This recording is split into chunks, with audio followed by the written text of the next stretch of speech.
ಪತ್ರಿಕೆ 11ನೇ ಅಧ್ಯಾಯ 30ರಿಂದ 31 ವಚನಗಳು. ಇಬ್ರಿಯರಿಗೆ ಬರೆದ ಪತ್ರಿಕೆ 11ನೇ ಅಧ್ಯಾಯ 30 ಮತ್ತು 31 ವಚನಗಳು. ನಂಬಿಕೆಯಿಂದಲೇ ಅವರು ಸುಮಾರು 7 ದಿವಸಗಳು ಯೆರಿಕೋವಿನ ಗೋಡೆಗಳನ್ನು ಸುತ್ತಿದ ಮೇಲೆ ಅವು ಬಿದ್ದವು. ನಂಬಿಕೆಯಿಂದಲೇ ರಾಹಾಬಳೆಂಬ ಸೂಳೆಯು ಗೂಢಚಾರನ್ನು ಸಮಾಧಾನವಾಗಿ ಸೇರಿಸಿಕೊಂಡು ನಂಬದವರೊಂದಿಗೆ ನಾಶವಾಗಲಿಲ್ಲ ಎಂದಾಗಿ. ನಾವು ಕಳೆದ ವಾರದಲ್ಲಿ ಯೆರಿಕೋ ಪಟ್ಟಣವನ್ನು ಸುತ್ತಿರುವಂಥದ್ದು, ಅದರ ಗೋಡೆಗಳು ಬಿದ್ದು ಹೋಗಿರುವಂಥದ್ದು ಹಳೆ ಒಡಂಬಡಿಕೆಯಲ್ಲಿ ಬರೆದಿರುವಂಥ ಸಂಗತಿಗಳನ್ನು ನಾವು ನೋಡಿದ್ದೇವೆ. ಆದಷ್ಟು ಅದರಿಂದ ಅನ್ವಯವಾಗುವಂಥ ವಿಷಯಗಳನ್ನು ನಾವು ಆರಿಸಿಕೊಳ್ಳಲು ಪ್ರಯತ್ನಪಟ್ಟಿದ್ದೇವೆ. ಹಾಗೆ ಅದನ್ನು ನೋಡುವಾಗ ಹೊಸ ಒಡಂಬಡಿಕೆಯಲ್ಲೂ ಕೂಡ ಆ ವಿಷಯವನ್ನು ತಿರುಗಿ ಉಲ್ಲೇಖ ಮಾಡಿರುವಾಗ ನಾವು ಅದನ್ನು ಒಂದು ವೇಳೆ ಈ ಸಮಯದಲ್ಲಿ ನೋಡದೆ ಹೋದರೆ ನಮ್ಮ ಒಂದು ಧ್ಯಾನ ಪರಿಪೂರ್ಣವಾಗಲಿಲ್ಲ ಅಂದ್ಕೊಂಡು ನಾವು ಇಂದು ಅದಕ್ಕೆ ಸಂಬಂಧಪಟ್ಟ ಹಾಗೆ ಇಬ್ರಿಯ ಪತ್ರಿಕೆಯಲ್ಲಿ 30-31 ವಚನಗಳನ್ನು ನಾವು ನೋಡ್ತಿದ್ದೇವೆ. ಇಲ್ಲಿ ಬರುವಾಗ ನಾವು ನೋಡ್ತೇವೆ, ಮುಖ್ಯವಾಗಿ ಇಬ್ರಿಯ ಪತ್ರಿಕೆ ಅಥವಾ ಈ ಒಂದು ಪುಸ್ತಕ ಬಗ್ಗೆ ನಾವು ನೋಡುವಾಗ ಯಾವ ಸಮಯದಲ್ಲಿ ಈ ಪತ್ರಿಕೆ ಬರೆಯಿತು ಅಂದಾಗ ನೋಡುವಾಗ ಹೇಗೂ ಎಲ್ಲ ಕಡೆಗಳು ನೋಡುವಾಗ ಎಲ್ಲ ಸಮಯದಲ್ಲಿಯೂ ಅಲ್ಲಿರುವಂಥ ಅಂದಿನ ಸಮಯದಲ್ಲಿ ಇರುವಂಥ ಕೆಲವು ತಪ್ಪು ಬೋಧನೆಗಳ ವಿರುದ್ಧವಾಗಿ ದೇವರು ತನ್ನ ಸೇವಕರನ್ನು ಉಪಯೋಗಿಸಿ ಅಂದಿನ ಸಮಯಕ್ಕೆ ಆ ಸಂದೇಶಗಳನ್ನು ಪ್ರಾಥಮಿಕವಾಗಿ ಕೊಟ್ಟಿರುವಂಥದ್ದು ನಿಜವಾದಂಥ ಸಂಗತಿಯೇ. ಹಾಗಂತ ಮತ್ತೆ ಅದರ ನಂತರ ಆ ತಪ್ಪು ಬೋಧನೆ ಹೊರಟು ಹೋಗಿವೆ ಅಂತಲ್ಲ, ಅನೇಕ ಸಾರಿ ಅವೇ ತಿರುಗಿ ಮರುಕಳಿಸುವಂಥ ಸಂಗತಿ ಕೂಡ ಉಂಟು. ಆದರೆ ಇಲ್ಲಿ ನೋಡುವಾಗ ಈ ಸಮಯದಲ್ಲಿ ಮುಖ್ಯವಾಗಿ ನೋಡುವಾಗ ನಾವು ಇನ್ನೊಂದು ರೀತಿ ನೋಡ್ತೇವೆ, ಜೂಡೈಸಮ್ ಅಂತ ಹೇಳಿ ನೋಡ್ತೇವೆ. ಅವರು ಒಂದು ರೀತಿ ಈ ಒಂದು ಯಹೂದ್ಯರು ಅಥವಾ ವಿಶೇಷವಾಗಿ ಫರಿಸಾಯರು ಒಂದು ಧರ್ಮ ಮೋಶೆಯು ಸ್ಥಾಪಿಸಿರುವಂಥ ಬೋಧನೆಗಳನ್ನು ಅನುಸರಿಸದೆ ಅವುಗಳಲ್ಲಿ ಕೆಲವುಗಳನ್ನು ಮಾತ್ರ ಅವರು ಆರಿಸಿಕೊಂಡು ಒಂದು ರೀತಿಯಲ್ಲಿ ಏನಂದರೆ ಕೆಲಸದಿಂದ ಅಥವಾ ನಮ್ಮ ಕಾರ್ಯಗಳಿಂದ ರಕ್ಷಣೆ, ಸಾಲ್ವೇಷನ್ ಬೈ ವರ್ಕ್ಸ್ ಅನ್ನುವಂಥ ರೀತಿಯಲ್ಲಿ ಆಜ್ಞೆಗಳನ್ನು ಕೈಕೊಂಡು ನಡೆಯಲೇಬೇಕು.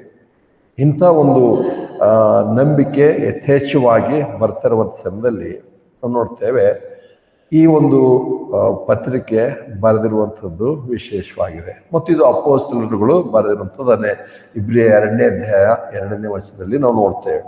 ಮತ್ತು ಇದು ಬರೆದಿರುವಂಥದ್ದು ಕೂಡ ಇಬ್ರಿಯರಿಗೆ ಅಂತ ಹೇಳಿ ಬರೆದಿರುವ ಹಾಗೆ ನಾವು ನೋಡ್ತೇವೆ. ಇಬ್ರಿಯರಾಗಿರುವಂಥವರು ಅಲ್ಲಲ್ಲಿ ಚೆದರು ಹೋಗಿ ಕ್ರಿಸ್ತನನ್ನು ರಕ್ಷಕನಾಗಿ ಅಂಗೀಕರಿಸಿರುವಂಥ ಒಂದು ಗುಂಪಿನವರು ಅಥವಾ ಆ ಗುಂಪಿನ ಒಂದು ಸಭೆಗೆ ಈ ಪತ್ರಿಕೆ ಆ ಸಮಯದಲ್ಲಿ ಬರೆದಿರುವಂಥದ್ದು.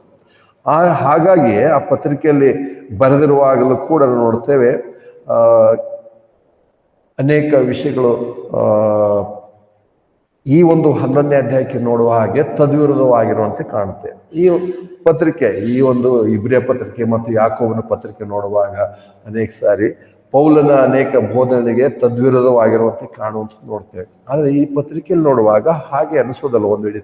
ಒಂದು ವೇಳೆ ನಾವು ಸರಿಯಾಗಿ ಧ್ಯಾನ ಮಾಡುವಾಗ ಇಲ್ಲ ನೋಡುವ ಹಾಗೆ ಈ ಒಂದು ಏನಂತಾರೆ ಅನೇಕ ಯಹೂದ್ಯರು ಅಥವಾ ಇಬ್ರಿಯರು ಸುವಾರ್ತೆಯನ್ನು ತಿಳಿದು ನಂಬಿ ಅವರು ಹೊಸ ಒಡಂಬಡಿಕೆ ಚರ್ಚ್ಗೆ ಅನುಗುಣವಾಗಿ ಜೀವಿಸೋದಕ್ಕೆ ಪ್ರಾರಂಭ ಮಾಡಿದ್ರು. ಅನೇಕ ಗುಂಪುಗಳಲ್ಲಿ ಚೆದರಿ ಹೋಗಿದ್ರು. ಆದರೆ ಅವರು ನಂಬುತ್ತಿರುವ ಹಾಗೆ ಇನ್ನೂ ಅನೇಕರು ಕೂಡ ಈ ಸಂಗತಿಯನ್ನು ಕೇವಲ ಮನುಷ್ಯ ಅಥವಾ ತಲೆಯ ಜ್ಞಾನದಿಂದ ಅವುಗಳನ್ನು ತಿಳಿದು ಅವುಗಳನ್ನು ನಂಬಿ ಸ್ವೀಕರಿಸದೆ ಕೇವಲ ಅದರಲ್ಲೇ ಅವರು ಅಂದರೆ ಈ ಜನರ ಜೊತೆಯಲ್ಲಿ ಸೇರಿಕೊಂಡು ಅಥವಾ ಅಸೋಸಿಯೇಟ್ ಆಗಿ ಮುಂದುವರಿತಾ ಇದ್ರು. ಅದು ನಿಜವಾಗಲೂ ನಂಬಿಕೆ ಬಂದಿರಲಿಲ್ಲ. ಅಂದರೆ ಅವರು ಅವಾಗ ತಿರುಗಿ ಇಲ್ಲ ನೀವು ಹೇಳುವಂಥದ್ದು ಸರಿನೇ, ಯೇಸು ಕ್ರಿಸ್ತನ ರಕ್ಷಕ ಎಲ್ಲ ಇದೆ, ಆದರೂ ಕೂಡ ಸ್ವಲ್ಪ ಹಳೆ ಒಡಂಬಡಿಕೆಯಲ್ಲಿ ಹೇಳಿರುವಂಥ ಕಾರ್ಯಗಳನ್ನು ನಾವು ಕೈಕೊಂಡು ನಡಿಬೇಕು, ಅಥವಾ ಆಜ್ಞೆಗಳು ಅಥವಾ ಬೇರೆ ಬೇರೆ ವಿಷಯಗಳು, ಅಥವಾ ಇನ್ನು ಬೇರೆ ಕಡೆ ನೋಡುವ ಹಾಗೆ ನೋಡ್ತೇವೆ ಫರಿಸಾಯರಿಗೆ ಮತ್ತು ಅವ್ರಿಗೆ ಸಂಬಂಧಪಟ್ಟ ಹಾಗೆ ಸುನ್ನತಿ ಅಥವಾ ಬೇರೆ ಬೇರೆ ಕಾರ್ಯಗಳು ಅವಶ್ಯಕವಾಗಿದೆ ಅನ್ನುವಂಥ ರೀತಿಯಲ್ಲಿ ಅವರು ಹೇಳ್ಕೊಂಡು ಬರ್ತಿದ್ರು. ಆವಾಗಲೇ ನೋಡ್ತೇವೆ ಈ ಪತ್ರಿಕೆ ಬರೆಯಲ್ಪಟ್ಟಿದೆ ಅಂದರೆ ಹೀಗಿರುವಾಗ ಅವೆಲ್ಲವುಗಳು ಸತ್ಯವಾದಂಥವುಗಳಲ್ಲ. ಆದರೆ ಇಂಥ ಒಂದು ವಿಶೇಷವಾದಂಥ ರಕ್ಷಣೆ ನೀವು ತಿರಸ್ಕರಿಸಿದರೆ ಹೇಗೆ, ಅದಕ್ಕೆ ನಾವು 2ನೇ ಅಧ್ಯಾಯದಲ್ಲಿ 3ನೇ ವಚನ ನೋಡ್ತೇವೆ. ಇಬ್ರಿಯ 2ನೇ ಅಧ್ಯಾಯ 3ನೇ ವಚನ. ಇಬ್ರಿಯ 2ನೇ ಅಧ್ಯಾಯ 3ನೇ ವಚನ. ಎಷ್ಟೋ ದೊಡ್ಡ ಈ ರಕ್ಷಣೆಯನ್ನು ನಾವು ಅಲಕ್ಷ್ಯ ಮಾಡಿದರೆ ತಪ್ಪಿಸಿಕೊಳ್ಳೋದು ಹೇಗೆ? ಇದು ಕರ್ತನಿಂದ ಮೊದಲು ಹೇಳಲು ಆರಂಭಿಸಿತು, ಆತನಿಂದ ಕೇಳಿದವರು ಇದನ್ನು ನಮಗೆ ಸ್ಥಿರಪಡಿಸಿದರು. ಅಂದ್ರೆ ಅಲ್ಲಿರುವಂಥ 2ನೇ ಗುಂಪು ಇವರ ಜೊತೆಯಲ್ಲಿ ನಿಜವಾದ ನಂಬಿರುವಂಥ ವಿಶ್ವಾಸಿಗಳೊಂದಿಗೆ ಜೊತೆಯಲ್ಲಿದ್ದರೂ ಕೂಡ ರಕ್ಷಣೆಯನ್ನು ಹೊಂದದೆ, ನಿಜವನ್ನು ನಂಬದೆ, ಜೊತೆಯಲ್ಲಿ ಅವ್ರನ್ನ ಕೇಳಿ ಅವರಂತೆ ಎಲ್ಲ ಕಾರ್ಯಗಳನ್ನು ಮಾಡುವಂಥವರಾಗಿದ್ದರು. ಇವತ್ತು ಕೂಡ ಅದು ನಮ್ಮ ಅನೇಕ ಸಭೆಗಳಲ್ಲಿ ಕೂಡ ಹಾಗಿರುವಂಥದ್ದು ಉಂಟು. ಹಾಗಿರುವಾಗ ಅಂಥವರಿಗೋಸ್ಕರ ವಿಶೇಷವಾಗಿ ಈ ಪತ್ರಿಕೆಯನ್ನು ಬರೆದಲ್ಲಿ ಅಲ್ಲಿ ಆತನು ಹೇಳ್ತಾನೆ ಅಂದರೆ, ಎಂಥ ದೊಡ್ಡ ರಕ್ಷಣೆ ಅಂದರೆ ಈ ಎಷ್ಟೋ ದೊಡ್ಡ ಈ ರಕ್ಷಣೆ ನಾವು ಅಲಕ್ಷ್ಯ ಮಾಡಿದರೆ ತಪ್ಪಿಸ್ಕೊಳ್ಳೋದು ಹೇಗೆ? ಮೊದಲು ರಕ್ಷಣೆ ಹೊಂದ್ರಿ. ಮತ್ತು ಅಷ್ಟೇ ಅಲ್ಲ, 4ನೇ ಅಧ್ಯಾಯ 3ನೇ ವಚನಕ್ಕೆ ಬರ್ತೇವೆ. ಒಂದು ರೀತಿ ವಿಶ್ರಾಂತಿ ಬಗ್ಗೆ ಹೇಳ್ತಾನೆ. 4ನೇ ಅಧ್ಯಾಯ 3ನೇ ವಚನ. ಲೋಕದ ಅಸ್ಥಿವಾರದಿಂದ ಆತನ ಕೆಲಸಗಳು ಮುಗಿದಿದ್ದರೂ ಆತನು ಅವರು ನನ್ನ ವಿಶ್ರಾಂತಿಯಲ್ಲಿ ಸೇರುವುದಿಲ್ಲವೆಂದು ನಾನು ಕೋಪದಿಂದ ಪ್ರಮಾಣ ಮಾಡಿದೆ ಎಂದು ಹೇಳಿದನು. ನಂಬಿರುವ ನಾವೇ ಆ ವಿಶ್ರಾಂತಿಯಲ್ಲಿ ಪ್ರವೇಶಿಸುತ್ತೇವೆ. ಅಂದ್ರೆ ಇಲ್ಲ ನೋಡುವಾಗ ಕ್ರಿಸ್ತರಲ್ಲಿ ನಂಬಿರುವಂಥ ನಾವು ವಿಶ್ರಾಂತಿಯನ್ನು ಹೊಂದಿದ್ದೇವೆ. ಮತ್ತು ವಿಶ್ರಾಂತಿ ಹೊಂದದಿರೋದಕ್ಕೆ ಇಲ್ಲಿ ನೋಡುವಾಗ ಅದಕ್ಕೆ ನಮ್ಮ ಇವತ್ತಿನ ಕಾಲಕ್ಕೆ ತಕ್ಷಣದಲ್ಲಿ ನಮ್ಗೆ ನೆನಪು ಬರುವಂಥದ್ದು ಇನ್ನೂ ಏನಂತಾರೆ ಸೆವೆಂತ್ ಡೇ ಅಡ್ವೆಂಟಿಸ್ಟ್ ಅನ್ನೋಂಥವ್ರು ವಿಶ್ರಾಂತಿ ಇನ್ನೂ ಹೊಂದಿಲ್ಲ, ನಾವು ಇನ್ನೂ ಮುಂದೆ ಹೊಂದಬೇಕಾಗಿದೆ, ಅದಕ್ಕೆ ನಾವು ವಿಶ್ರಾಂತಿ ದಿವಸ ಆಚರಿಸ್ತಾನೆ ಇರಬೇಕು ಅಂತ ಹೇಳಿ. ಸೊ ಇಂಥ ಒಂದು ನಂಬಿಕೆ ಅವತ್ತಿನೂ ಕೂಡ ಇತ್ತು. ಆದರೆ ಇಲ್ಲಿ ಅಂಥವ್ರಿಗೋಸ್ಕರ ಕೂಡ ಬರೆದಿದೆ ಏನಂದ್ರೆ, ನಾವು ಆಲ್ರೆಡಿ ನಾವು ಕ್ರಿಸ್ತನಲ್ಲಿ ವಿಶ್ರಾಂತಿಯನ್ನು ಹೊಂದಿದ್ದೇವೆ ಮತ್ತು ಆ ವಿಶ್ರಾಂತಿಯಲ್ಲಿ ಸೇರೋದಕ್ಕೋಸ್ಕರ ಸೇರುತ್ತೇವೆ. ಆ ಒಂದು ವಿಷಯದಲ್ಲಿ ಹೇಳ್ತಾರೆ. ಮತ್ತು ಅಷ್ಟೇ 6ನೇ ಅಧ್ಯಾಯ 4ರಿಂದ 6 ವಚನ ನೋಡ್ತೇವೆ. 6ನೇ ಅಧ್ಯಾಯ 4ರಿಂದ 6 ವಚನಗಳು. ಒಂದು ಸಾರಿ ಬೆಳಕನ್ನು ಹೊಂದಿ ಸ್ವರ್ಗದಿಂದಾದ ದಾನದ ರುಚಿಯನ್ನು ನೋಡಿ ಪವಿತ್ರಾತ್ಮನಲ್ಲಿ ಪಾಲುಗಾರಾಗಿ ಶ್ರೇಷ್ಠವಾದ ದೇವರ ವಾಕ್ಯವನ್ನು ಬರುವ ಲೋಕದ ಮಹತ್ವವನ್ನು ರುಚಿ ನೋಡಿದವರು ಬಿದ್ದು ಹೋಗೋದಾದ್ರೆ ಅವರಲ್ಲಿ ತಿರುಗಿ ಮಾನಸಾಂತರವನ್ನು ಹುಟ್ಟಿಸೋದು ಅಸಾಧ್ಯ. ಯಾಕಂದ್ರೆ ಅವರು ತಮ್ಮ ಪಾಲಿಗೆ ದೇವರ ಮಗನನ್ನು ಪುನಃ ಶಿಲುಬೆಗೆ ಹಾಕುವವರು, ಆತನನ್ನು ಬಹಿರಂಗವಾಗಿ ಅವಮಾನ ಪಡಿಸುವವರು ಆಗಿದ್ದಾರೆ ಅಂತ ಅಂದ್ರೆ ನೋಡುವಾಗ ಅನೇಕ ಸರಿ ಈ ವಾಕ್ಯವನ್ನು ಈ ಪತ್ರಿಕೆ ಬರೆದಿರುವಂಥ ಉದ್ದೇಶ ಮತ್ತು ಅಂದಿನ ಪರಿಸ್ಥಿತಿ ಅನ್ನು ನಾವು ಯೋಚನೆ ಮಾಡಿದೆ. ಬರೀ ವಾಕ್ಯವನ್ನು ನಾವು ಇವತ್ತಿನ ಕಾಲಕ್ಕೆ ಅನುಗುಣವಾಗಿ ವಾಕ್ಯವನ್ನು ತಕ್ಕೊಂಡು ನಾವು ಧ್ಯಾನ ಮಾಡುವಾಗ ಅನೇಕರು ಈ ವಾಕ್ಯನ ಅದನ್ನೇ ಹೇಳ್ತಾರೆ, ನೀವು ರಕ್ಷಣೆ ಕಳ್ಕೊತೀರ, ಒಂದ್ಸರಿ ರಕ್ಷಣೆ ಕಳ್ಕೊಟ್ರೆ ಮುಗಿದು ತಿರುಗಿ ನೀವು ರಕ್ಷಣೆ ಹೊಂದಲ್ಲ ಅಂತ ಹೇಳಿ. ಆದರೆ ಇಲ್ಲಿ ನಿಜವಾಗಲೂ ಈ ಒಂದು ಹಿನ್ನೆಲೆಯಲ್ಲಿ ಅಂದ್ರೆ ಕೆಲವು ಜನರು ಜೊತೆಲೇ ಕೂತ್ಕೊಂಡು ಹಾಡ್ತಿದ್ರು, ಧ್ಯಾನ ಮಾಡ್ತಿದ್ರು, ಎಲ್ಲ ಹೇಳಿರುವಂಥದ್ದು ರೈಟ್ ಅಂತ ಹೇಳ್ತಿದ್ರು. ಆದರೆ ನಿಜವಾಗ್ಲೂ ಅವರು ನಂಬಿರಲಿಲ್ಲ. ಅವರಿಗೆ ಎಲ್ಲ ಸತ್ಯ ಸಂಗತಿ ತಿಳಿದಿದ್ರು ಕೂಡ ಅವರು ಒಂದು ನಿರ್ಧಾರಕ್ಕೆ ಬರದಿರುವುದರಿಂದ, ರಕ್ಷಣೆ ಹೊಂದದೇ ಇರುವುದರಿಂದ ಅಂತ ಹೇಳ್ತಾರೆ, ಎಲ್ಲ ತಿಳ್ಕೊಂಡ್ಮೇಲೂ ನೀವು ಒಂದು ವೇಳೆ ನಂಬದೇ ಹೋದ್ರೆ ಎಂದಿಗೂ ನಿಮ್ಗೆ ರಕ್ಷಣೆ ಸಿಗಲ್ಲ. ಸೊ ಈ ಹಿನ್ನೆಲೆಯಲ್ಲಿ ಈ ಒಂದು ವಾಕ್ಯಕ್ಕೆ ನಾವು ಅಷ್ಟೊಂದು ಏನಂತಾರೆ ನಮಗೆ ತಲೆಯಲ್ಲಿ ಏನಂತಾರೆ ಯಾವುದೇ ರೀತಿಯಾದಂಥ ವಾದ ವಿವಾದಗಳು ಹುಟ್ಟಲಾಕಿದ್ರೆ ಈ ಹಿನ್ನೆಲೆ ನಮ್ಗೆ ಅರ್ಥ ಆದರೆ ಸಾಧಾರಣವಾಗಿ ಅಲ್ಲಿ ನಂಬದೇ ಇರುವಂಥವರಿಗೋಸ್ಕರವೇ ಹೇಳಿರುವಂತಹ ಸಂಗತಿ ಎಂಬುದಾಗಿ ನಾವು ನೋಡ್ತೇವೆ. ಮತ್ತು ಅಷ್ಟೇ ಅಲ್ಲ ಏನಂದ್ರೆ ಅದರ ನಂತರ 10ನೇ ಅಧ್ಯಾಯ 29 ನೋಡುವಾಗ ಅದೇ ರೀತಿ ಎಚ್ಚರಿಕೆ ವಿಷಯವಾಗಿ ಕೂಡ ಹೇಳಿರುವಂತ ನೋಡ್ತೇವೆ. 10ನೇ ಅಧ್ಯಾಯ 29 ಯಾವನು ದೇವಕುಮಾರನನ್ನು ತುಳಿದು ತನ್ನನ್ನು ಪವಿತ್ರ ಮಾಡಿದಂಥ ಒಡಂಬಡಿಕೆಯ ರಕ್ತವನ್ನು ಅಶುದ್ಧವೆನೆನಿಸಿ ಕೃಪೆಯ ಆತ್ಮನನ್ನು ತಿರಸ್ಕಾರ ಮಾಡಿದ್ದಾನೋ ಅವನು ಇನ್ನೂ ಎಷ್ಟೋ ಕ್ರೂರವಾದ ದಂಡನೆಗೆ ಪಾತ್ರನಾಗಬೇಕೆಂಬುದನ್ನು ಯೋಚಿಸಿರಿ. ನೋಡುವಾಗ ಕೃಪೆಯನ್ನು ತಿರಸ್ಕರಿಸಿ ನಾನು ಇನ್ನೂ ಕೃಪೆ ಅಸಾಧ್ಯ, ನಾನು ಸ್ವಲ್ಪ ಕೆಲಸ ಮಾಡಬೇಕು, ನಾನು ಪರಿಶುದ್ಧನಾಗಬೇಕು, ನಾನು ಇಂತಿಂಥ ಕಾರ್ಯಗಳನ್ನು ಕೈಗೊಳ್ಬೇಕಂತ ಹೇಳುವಂಥವರಿಗೆ ಇಲ್ಲಿ ನೇರವಾಗಿ ಹೇಳ್ತಾನೆ, ಕೃಪೆಯನ್ನು ತಿರಸ್ಕರಿಸುವಂಥವರಿಗೆ ಇದು ಸಾಧ್ಯವಿಲ್ಲ. ಅಂದ್ರೆ ಈ ಒಂದು ವಿಷಯಗಳು ಏನಂತಾರೆ ಸಂಗತಿ ಅಲ್ಲಿ ಈ ಹಿನ್ನೆಲೆಯಲ್ಲಿ ಅಲ್ಲಿ ಯಾವ ಜನರನ್ನು ಉದ್ದೇಶಿಸಿ ಬರೆದಿದ್ದಾರೆ ಅದನ್ನು ನೋಡುವಾಗ ಈ ಒಂದು ವಿಷಯ ನಮ್ಗೆ ಅರ್ಥವಾಗುತ್ತೆ. ಮತ್ತು ಹೀಗೆ ನೋಡುವಾಗ ಈ ಜನರು ಅವತ್ತೇ ಈ ರೀತಿಯಾಗಿದ್ರು ಅಂತಲ್ಲ, ಇವತ್ತಿನ ನಾವು ಅನೇಕರು ಕೂಡ ಇಂತಿಂಥ ಒಂದು ತಪ್ಪು ವಿಚಾರಕ್ಕೆ ಹೋಗುವಂತ ಸಾಧ್ಯತೆಗಳು.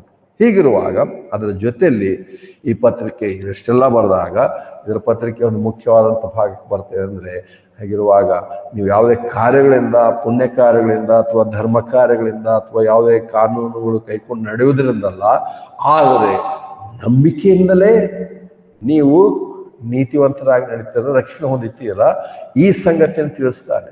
ಅದಕ್ಕೋಸ್ಕರ 10ನೇ ಅಧ್ಯಾಯ 38ನೇ ವಚನಕ್ಕೆ ಬರುವಾಗ 10ನೇ ಅಧ್ಯಾಯ 38ನೇ ವಚನ, ನೀತಿವಂತನು ನಂಬಿಕೆಯಿಂದಲೇ ಜೀವಿಸುನು, ಅವನು ಹಿಂದೆಗೆದರೆ ಅವನಲ್ಲಿ ನನ್ನ ಆತ್ಮವು ಸಂತೋಷಿಸುವುದಿಲ್ಲ. ಸೊ ನೀತಿವಂತನು ನಂಬಿಕೆಯಿಂದಲೇ ಬದುಕೋನು. ಅದನ್ನು ಸಂಗತಿ ಮುಖ್ಯವಾಗಿ ಈ ಒಂದು ಇಡೀ ಪುಸ್ತಕದ ಮುಖ್ಯ ಉದ್ದೇಶ ಅಂತ ಹೇಳಿ ನಾವು ನೋಡಿದ್ರೆ ಅಥವಾ ತಿಳ್ಕೊಂಡ್ರೆ ತಪ್ಪಾಗ್ಲಾರ್ದು ಅಂತೇಳಿ. ಹೀಗಿರುವಾಗ ನೋಡ್ತೇವೆ ಪೌಲನು ಬರೆದನಂತ ಅನೇಕರು ನಂಬುವಂಥದ್ದು, ಆದರೆ ಅನೇಕರು ಹೇಗೂ ಇಬ್ರಿಯ ಪತ್ರಿಕೆ ಯಾರು ಬರೆದಿರುವಂಥದ್ದು ಇನ್ನೂ ಸ್ಪಷ್ಟವಾಗಿ ತಿಳಿದಿರುವಂಥ ಸಂಗತಿ. ಆದರೆ ಇದು ಹೊಸ ಒಡಂಬಡಿಕೆಯಲ್ಲಿ ಹೊಸದಾಗಿ ಹೇಳ್ತಿದ್ದಾನೆ ಅಂತಲ್ಲ. ಈ ಸಂಗತಿ ಹಳೆದಿಂದಲೂ, ಹಳೆ ಕಾಲದಿಂದಲೂ ಅಥವಾ ಹಳೆ ಒಡಂಬಡಿಕೆ ಬರುವಂಥದ್ದು. ಇಲ್ಲಿ ಹೇಳಿರುವಂಥ ವಾಕ್ಯ ಹೊಸದಾಗಿ ಹೇಳ್ತಾ ಇಲ್ಲ, ಬದಲಾಗಿ ಹಿಂದೆ ಹೇಳಿರುವಂಥ ವಾಕ್ಯವನ್ನೇ ಉಲ್ಲೇಖ ಮಾಡ್ತಿರುವಂಥದ್ದು. ಹಬಕ್ಕೂಕ ನಾವು ನೋಡ್ತೇವೆ 2:4 ನಾವು ನೋಡ್ತೇವೆ. ಹಬಕ್ಕೂಕ 2:4 ಹಬಕ್ಕೂಕ 2ನೇ ಅಧ್ಯಾಯ 4ನೇ ವಚನದಲ್ಲಿ, ಈಗೋ ಹೆಚ್ಚಿಸಿಕೊಂಡ ಆತ್ಮವು ತನ್ನಲ್ಲಿ ಯಥಾರ್ಥವಲ್ಲ, ಆದರೆ ನೀತಿವಂತೂ ತನ್ನ ನಂಬಿಕೆಯಿಂದಲೇ ಜೀವಿಸುವನು. ವಕೂಕನೇ ಹೇಳ್ತಿದ್ದಾನೆ. ಅರೆ ಪೌಲನು ಅಥವಾ ಮುಂದೆ ಯಾರೋ ಹೇಳಿದ್ರೆ ಪರವಾಗಿರಲಿಲ್ಲ, ಆದರೆ ಹಳೆ ಒಡಂಬಡಿಕೆಯಲ್ಲಿ ಅವು ಪ್ರವಾದಿ ಯಾವ ಜನರು ಮೋಶೆಯ ಏನಂತಾರೆ ಧರ್ಮಶಾಸ್ತ್ರವನ್ನು ಕೈಕೊಂಡು ನಡಿಬೇಕು, ಅದರಿಂದ ಹೋದ್ರೆ ರಕ್ಷಣೆ ಇಲ್ಲ ಅಂತ ರೀತಿಯಲ್ಲಿ ಒಂದು ನಂಬಿಕೆಯಲ್ಲಿ ಜೀವಿಸ್ತಿರೋ ಸಮಯದಲ್ಲಿ, ಆ ಸಮಯದಲ್ಲೇ ಹಬಕ್ಕೂಕನೇನಂತ ಪ್ರವಾದಿ ಆಗ್ತದಾನೆ, ನೀತಿವಂತನು ನಂಬಿಕೆಯಿಂದಲೇ ಬದುಕೋನು, ಬದಲಾಗಿ ನೀತಿವಂತನು ಧರ್ಮಶಾಸ್ತ್ರವನ್ನು ಕೈಕೊಂಡು ನಡೆಯುವುದರಿಂದಲೇ ಬದುಕೋನು ಅಂದಾಗಿ ಹೇಳಿಲ್ಲ. ಹಾಗಾದ್ರೆ ಈ ಒಂದು ಸಂಗತಿಗೆ ನಾವು ಬರುವಾಗ ಯಾವಾಗಲೂ ಇಲ್ಲಿ ನೋಡೋ ಪ್ರಕಾರ ನಂಬಿಕೆ ಪ್ರಾಮುಖ್ಯವಾದದ್ದು ಅಂತ ಹೇಳಿ ನಾವು ನೋಡ್ತಿದ್ದೇವೆ. ಹೀಗೆ ಬರುವಾಗಲೇ ನಾವು ನೋಡ್ತೇವೆ. ಅದಕ್ಕೋಸ್ಕರವೇ ಈ ಒಂದು 11ನೇ ಅಧ್ಯಾಯಕ್ಕೆ ಬರುವಾಗ, ಇಬ್ರಿಯ ಪತ್ರಿಕೆ 11ನೇ ಅಧ್ಯಾಯ ಬರುವಾಗ ಪ್ರಾರಂಭದಿಂದ ಆತನು ಬರ್ಕೊಂಡ್ಬರುವಂತ ನೋಡ್ತೇವೆ. ಇಬ್ರಿಯ ಪತ್ರಿಕೆ 11ನೇ ಅಧ್ಯಾಯ, ಇಬ್ರಿಯ ಪತ್ರಿಕೆಯಲ್ಲಿ 11ನೇ ಅಧ್ಯಾಯದಲ್ಲಿ ಮೊದಲನೇದಾಗಿ ನಾವು ನೋಡುವಾಗ ಅಲ್ಲ ನೋಡ್ತೇವೆ 4ನೇ ವಚನಕ್ಕೆ ಬರ್ತೇವೆ. ನಂಬಿಕೆಯಿಂದಲೇ ಹೇಬೇಲನು ಕಾಯಿಲನ ಯಜ್ಞಕ್ಕಿಂತ ಅತಿ ಶ್ರೇಷ್ಠವಾದ ಯಜ್ಞವನ್ನು ದೇವರಿಗೆ ಸಮರ್ಪಿಸಿದನು. ಇಲ್ಲಿ ಬರುವಾಗ ಏನಂತಾರೆ, ಎಲ್ಲೋ ಮಧ್ಯದಲ್ಲಿ ಅಥವಾ ನಂತರದಲ್ಲಿ ಅಥವಾ ಹೊಸ ಒಡಂಬಡಿಕೆಯ ಕೆಲವು ಭಕ್ತರುಗಳನ್ನು ಉದ್ದೇಶಿಸಿ ಆತನು ನಂಬಿಕೆಯೇ ಮುಖ್ಯವಾದ ಅಂತ ಹೇಳಿಲ್ಲ. ಬದಲಾಗಿ ಈ ಒಂದು ಇಬ್ರಿಯ ಪತ್ರಿಕೆ 11ನೇ ಅಧ್ಯಾಯ ನಂಬಿಕೆ ನಂಬಿಕೆ ನಂಬಿಕೆಯಿಂದಲೇ ಎಂದಾಗಿ ಹೇಳುವಾಗ ಪೂರ್ಣವಾಗಿ ಏನಂತಾರೆ ಹಿಂದಿನ ಕಾಲಕ್ಕೆ ಅಥವಾ ಆದಿಯಲ್ಲಿ ಹೋಗಿ ಆತನು ಹೇಬೇಲನ ಬಗ್ಗೆ ಬರೆದಿರುವಂತ ನೋಡ್ತೇವೆ. ಹೇಬೇಲನ್ನು ಮಾಡುವಂತ ಕಾರ್ಯ ಕೂಡ ಬೇರೆ ಇಲ್ಲ, ಆದರೆ ಆತನು ಹೇಗೆ ವಿವರಿಸ್ತಾರೆ, ನಂಬಿಕೆಯಿಂದಲೇ ಹೇಬೇಲನು ಕಾಯಿನನ ಯಜ್ಞಕ್ಕಿಂತ ಅತಿ ಶ್ರೇಷ್ಠವಾದ ಯಜ್ಞವನ್ನು ದೇವರಿಗೆ ಸಮರ್ಪಿಸಿದನು. ಸೊ ನಂಬಿಕೆ ಏನು? ದೇವರು ಹೇಳಿರುವಂತ ಮಾತಿನಲ್ಲಿ ನಂಬಿಕೆ. ರಕ್ತಧಾರೆಯಲ್ಲದೆ ಪಾಪ ಪರಿಹಾರ, ಪಾಪಕ್ಕೋಸ್ಕರ ಏನಂತಾರೆ ಯಜ್ಞವಾಗಿ ಸಮರ್ಪಿಸಬೇಕು. ಆ ಒಂದು ಏನಂತಾರೆ ಆ ಒಂದು ಸಮರ್ಪಣೆಗೋಸ್ಕರ ದೇವರೇ ಸ್ತ್ರೀಯ ಸಂತಾನದಿಂದ ಬರುವಂತ ಒಬ್ಬ ಏನಂತಾರೆ ರಕ್ಷಕರನ್ನು ನೇಮಿಸಿದ್ದಾನೆ. ಆ ಒಂದು ಸಂಗತಿಯನ್ನು ನೆನಪಿನಲ್ಲಿಟ್ಕೊಂಡು ಅಂದು ಹೇಳಿರುವ ಹಾಗೆ ಪ್ರಾಣಿಯನ್ನು ಯಜ್ಞವಾಗಿ ಸಮರ್ಪಿಸಬೇಕಾಗಿತ್ತು. ಅದಕ್ಕೆ ನೋಡ್ತೇವೆ ಆತನು ಕಾಯಿನಿಗಿಂತ ಶ್ರೇಷ್ಠವಾದಂಥ ಯಜ್ಞವನ್ನು ದೇವರಿಗೆ ಸಮರ್ಪಿಸಿದರು. ದೇವರು ಕಾಯಿನ ಏನಂತಾರೆ ಯಜ್ಞವನ್ನು ದೇವರು ತಿರಸ್ಕರಿಸಿದನು. ಆದರೆ ನಾವು ನೋಡುವಾಗ ನೋಡ್ತೇವೆ ಹೇಬೇಲು ಮಾಡುವಂಥ ಕಾರ್ಯ ಕೂಡ ನಂಬಿಕೆಯಿಂದಲೇ. ಅದರ ನಂತರ ನೋಡ್ತೇವೆ ಬರುವಾಗ ಮುಂದೆ ಅಬ್ರಹಾಮ, ಇಸಾಕ, ಯಾಕೋಬ, ಯೋಸೇಫ ಇವರೆಲ್ಲರೂ ಕೂಡ ಮಾಡುವಂಥ ಕಾರ್ಯ ನೋಡುವಾಗ ನಂಬಿಕೆಯಿಂದಲೇ ಅಂತ ಹೇಳ್ತಾರೆ. ಆದರೆ ಒಂದು ಸಂಗತಿ ನೋಡ್ತೇವೆ, ಅಬ್ರಹಾಮ, ಇಸಾಕ, ಯಾಕೋಬ, ಯೋಸೇಫ ಮುಂತಾದವರು ನೋಡುವಾಗ ಅವರೆಲ್ಲರೂ ಕೂಡ ತಮ್ಮ ಜೀವಿತದಲ್ಲಿ ನಂಬಿಕೆಯಿಂದ ಅವ್ರು ನಡ್ಕೊಂಡ್ರು. ಆದರೆ ಯಾವ ವಾಗ್ದಾನವನ್ನು ದೇವರು ಮಾಡಿದ್ದನೋ ಅವರ ಜೀವಿತದಲ್ಲಿ ಅವರು ಏನಂತಾರೆ ಕಾಣಲಿಲ್ಲ. ಅವ್ರು ಕಾಣದೆ ಪ್ರಾಣನ ಬಿಟ್ರು. ಆದರೆ ಹೇಳುವಂಥ ಉದ್ದೇಶ ಅಂದ್ರೆ ಅವರೆಲ್ಲರೂ ನಂಬಿಕೆಯಿಂದಲೇ ನಡೆದರು. ಅದಕ್ಕೆ ನೋಡ್ತೇವೆ ನಾವು ಏನಂತಾರೆ ನಂಬಿಕೆಯಿಂದ ಹೋಗುವಂಥವ್ರಾಗಿದ್ದ ಹೊರತು ನೋಡುವುದರಿಂದ ನಡೆಯುವಂಥವ್ರ, ನಂಬಿಕೆಯಿಂದಲೇ ನಡೆಯುವಂಥವ್ರಾಗಿದ್ದೇವೆ, ನೋಡುವುದರಿಂದ ನಡೆಯುವಂಥವ್ರಲ್ಲ. ಇವತ್ತು ಅದಕ್ಕೆ ನಾವು ನೋಡ್ತೇವೆ ಬ್ರದರ್ ಜಯರಾಮ್ ಅವ್ರು ಇವತ್ತು ಬರಲಿಲ್ಲ. ಆದರೆ ಅವ್ರು ಯಾವಾಗಲೂ ಅವ್ರ ಬಿಸ್ನೆಸ್ ಎಲ್ಲ ಅವ್ರು ಯಾವಾಗಲೂ ಹೇಳಿದ್ರು, ಸೀಯಿಂಗ್ ಇಸ್ ಬಿಲೀವಿಂಗ್ ಹೇಳ್ತಾರೆ. ಅವರು ಹೊರಗಿನ ಬಿಸ್ನೆಸ್ನಲ್ಲಿ ಅದೇ ಪದ ಉಪಯೋಗಿಸೋದಂತೆ, ಏನು ಹೇಳೋದು ಏನೋ ತೋರಿಸೋದು.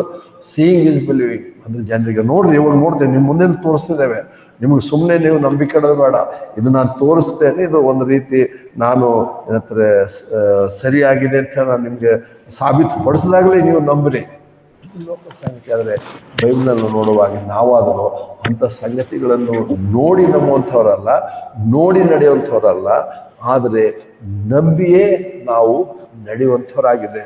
ಆ ಸಂಗತಿಯನ್ನೇ ಈ ಒಂದು ಏನಂತಾರೆ ಇಬ್ರಿಯ ಪತ್ರಿಕೆಯಲ್ಲಿ ತಿಳಿಸ್ಕೊಂಡು ಬಂದಿರುವಂಥ ನೋಡ್ತೇವೆ. ಹೀಗಿರುವಾಗ ಆ ನಂಬಿಕೆ ಅನೇಕ ಸಾರಿ ಆ ನಂಬಿಕೆಯಲ್ಲಿ ಹೋಗುವಾಗ ಜೀವನ ಕಷ್ಟಕರವಾಗಿರ್ಬೋದು, ಒಂದು ರೀತಿ ಜನರಿಂದ ನಮ್ಮನ್ನು ಅಪಹಾಸ್ಯಕ್ಕೆ ಗುರು ಮಾಡುವಂತೆ ಆ ನಂಬಿಕೆ ಆಗಿರ್ಬೋದು, ಅಥವಾ ಅನೇಕ ಸಾರಿ ನಮ್ಮ ಸ್ವಭಾವಕ್ಕೆ, ನಮ್ಮ ಮನಸ್ಸಿಗೆ ವಿರೋಧವಾದಂಥ ನಂಬಿಕೆ ಕೂಡ ಅದಾಗಿರ್ಬೋದು. ಮತ್ತು ಅಷ್ಟೇ ಅಲ್ಲ, ಅಂದರೆ ನಾವು ಏನನ್ನು ತಿಳಿದಿದ್ದೇವೋ ಅಥವಾ ಯಾವುದರಲ್ಲಿ ಭರವಸೆ ಇಟ್ಟಿದ್ದೋ ಅದಕ್ಕೆ ವಿರೋಧವಾಗಿ ಆ ನಂಬಿಕೆ ಇರ್ಬೋದು. ನಮ್ಮಲ್ಲಿರುವಂಥ ಸಂಸ್ಕೃತಿ, ನಮ್ಮಲ್ಲಿರುವಂಥ ಆಚರಣೆ, ನಮ್ಮಲ್ಲಿರುವಂಥ ಏನಂತಂದರೆ ಕೆಲವು ಸಿದ್ಧಾಂತಗಳಿಗೆ ವಿರುದ್ಧವಾಗಿರ್ಬೋದು. ಆದರೂ ನಂಬಿಕೆ ವಿಶೇಷವಾಗಿರುತ್ತದೆ, ವಿಭಿನ್ನವಾಗಿರುತ್ತದೆ. ಮತ್ತು ಅನೇಕ ಸರಿ ಹಾಗೆ ನಂಬುವುದರಿಂದ ಜನರಿಂದ ನಾವು ಅಪಹಾಸ್ಯಕ್ಕೆ ಗುರಿಯಾಗ್ಬೋದು.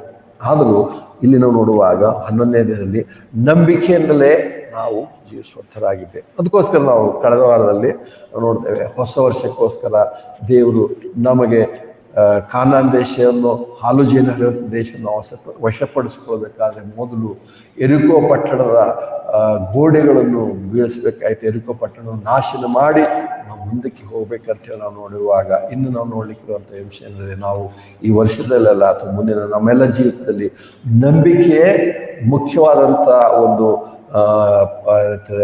ಭಾಗ ನಮ್ಮ ಜೀವಿತದಲ್ಲಿ ಇದೆ ಎಂದಾಗಿ. ನಂಬಿಕೆಯಿಂದಲೇ ನಾವು ಈ ವರ್ಷ ಅಥವಾ ಬರುವಂಥ ವರ್ಷಗಳಲ್ಲಿ ನಾವು ಮುಂದೆ ಹೋಗ್ಬೇಕನ್ನುವಂಥದ್ದನ್ನು ಈ ವಾಕ್ಯಗಳಿಂದ ನಾವು ನೋಡ್ತಿದ್ದೇವೆ. ಹೀಗಿರುವಾಗ ಈ ಒಂದು ವಿಷಯಕ್ಕೆ ಬರುವಾಗ ಇಲ್ಲಿವರೆಗೂ ನಾವು ನೋಡಿದ್ದೇವೆ, ಅನೇಕರು ಏನಂದರೆ ನಾವು ಅಷ್ಟೊಂದು ವಾಕ್ಯಗಳು ನೋಡ್ಕೊಂಡು ಹೋಗಬೇಕಾಗಿಲ್ಲ. ಆದರೆ ಈ ಒಂದು ವಾಕ್ಯದಲ್ಲಿ ನೋಡುವಾಗ ನಂಬಿಕೆಯಿಂದಲೇ ಅಂತ ಹೇಳುವಾಗ ಅವರ ಜೀವಿತ ನೋಡುವಾಗ ಒಂದು ರೀತಿಯ ನೋಡ್ಬೇಕಾದ್ರೆ ಏನಂದರೆ ಮೊದಲನೇದಾಗಿ ನೋಡುವಾಗ ಹೇಬೇಲನ ವಿಷಯದಲ್ಲಿ ನೋಡಿದ್ರೆ ಆತನ ಜೀವಿತ ಏನಂತಂದ್ರೆ ನಂಬಿಕೆಯ ಜೀವಿತ, ಲೈಫ್ ಆಫ್ ಫೇತ್ ಅಂತ ಹೇಳಿ ನಾವು ಅಲ್ಲಿನ ನೋಡಿದೆವು. ಎರಡನೇದಾಗಿ ನೋಡುವಾಗ ಅಲ್ಲಿ ಮುಂದೆ ಬರ್ತಾನೆ ಹನೋಕನ ಬಗ್ಗೆ ನೋಡ್ತೇವೆ. ಹನೋಕನಿಗೆ ಬರುವಾಗ ಅಲ್ಲಿ ವಾಕ್ ಆಫ್ ಫೇತ್ ಅಂತ ಹೇಳಿ ನೋಡ್ತೇವೆ, ನಂಬಿಕೆಯ ನಡೆ. ನಂಬಿಕೆ ನಡೆಯ ಆತನದಾಯ್ತು, ಆತನ ಮರಣ ಹೊಂದಿಲ್ಲ, ಆದರೂ ಹಾಗೆ ಎತ್ತಲ್ಪಟ್ಟನು ಅಂತ ಹೇಳಿ ನೋಡ್ತೇವೆ. ನೋಹನ ಬಗ್ಗೆ ನೋಡುವಾಗ ಆತನ ಏನಂತಾರೆ ನಂಬಿಕೆ ವರ್ಕ್ ಆಫ್ ಫೇತ್ ಅಂತ ಹೇಳೋದು ನೋಡ್ತೇವೆ. ಅದೇ ಆತನ ನಂಬಿಕೆ ಏನಂತಾರೆ ಕೆಲಸದಿಂದ ಆತನ ನಂಬಿಕೆಯನ್ನು ತೋರ್ಪಡಿಸಿದ್ರು. ಅನೇಕ ವರ್ಷಗಳವರೆಗೂ ಎಂದೂ ಕಾಣದಿರುವಂಥ ಏನೋ ಬರುವಂಥ ಮಹಾ ವಿಪತ್ತನ್ನು ಆತನ ದೇವರು ಹೇಳಿರುವಂಥ ಮಾತನ್ನು ನಂಬಿ ನಾವೇನು ಕಟ್ಟಿಸ್ತಾ ಹೋದ್ರು. ಮತ್ತು ಅದರ ಏನಂತಾರೆ ಅಷ್ಟೊಂದು ದಿವಸಗಳು ಜನರು ಏನೆಲ್ಲ ವಿರೋಧವಾಗಿ ಹೇಳಿರ್ಬೋದು ಅಥವಾ ಅಪಹಾಸ್ಯ ಮಾಡಿರ್ಬೋದು, ಆದರೆ ಆತನು ಏನಂತಾರೆ ದ ವರ್ಕ್ ಆಫ್ ಫೇತ್ ಅಂತ ಹೇಳಿ ನಾವು ನೋಡ್ತೇವೆ ನೋಹನ ಜೀವಿತದಲ್ಲಿ. ಅಬ್ರಹಾಮನ ಜೀವಿತದಲ್ಲಿ ಬರುವಾಗ ನೋಡ್ತೇವೆ ಒಂದು ನಂಬಿಕೆಯ ಒಂದು ಏನಂತಾರೆ ಕ್ರಮ ಅಥವಾ ಒಂದು ಮಾದರಿ ಆತನ ಜೀವಿತದಲ್ಲಿ ನೋಡ್ತೇವೆ. ಯಾಕಂದ್ರೆ ನಾವು ನೋಡುವಾಗ ಆತನ ಆತನ ಬಲಹೀನತೆಗಳಲ್ಲೂ ಬೇರೆ ವಿಷಯಗಳಲ್ಲೂ ಕೂಡ ಆತನು ನಂಬಿಕೆಯಿಂದ ಹಾದು ಹೋಗಿರೋದು. ಆ ಒಂದು ಮಾದರಿ ನಾವು ಅನುಸರಿಸೋದಕ್ಕೋಸ್ಕರ ಇಂಥವರ ವಿಷಯದಲ್ಲಿ ಇಬ್ರಿಯ ಪತ್ರಿಕೆ 11ರಲ್ಲಿ ಆತನು ಬರ್ಕೊಂಡು ಬರ್ತಾ ಇರೋಂಥ ನೋಡ್ತೇವೆ. ನಂತರ ನೋಡ್ತೇವೆ ಏನಂತಾರೆ, ಮೋಶೆ ಬಗ್ಗೆ ನಾವು ನೋಡುವಾಗ ಆಯ್ಕೆಯನ್ನು ಮಾಡುವಂಥ ನಂಬಿಕೆ, ಸರಿಯಾದ ಆಯ್ಕೆ ಮಾಡುವಂಥ ನಂಬಿಕೆಯ ವಿಷಯದಲ್ಲಿ ಮೋಶೆ ಬಗ್ಗೆ ನೋಡ್ತೇವೆ.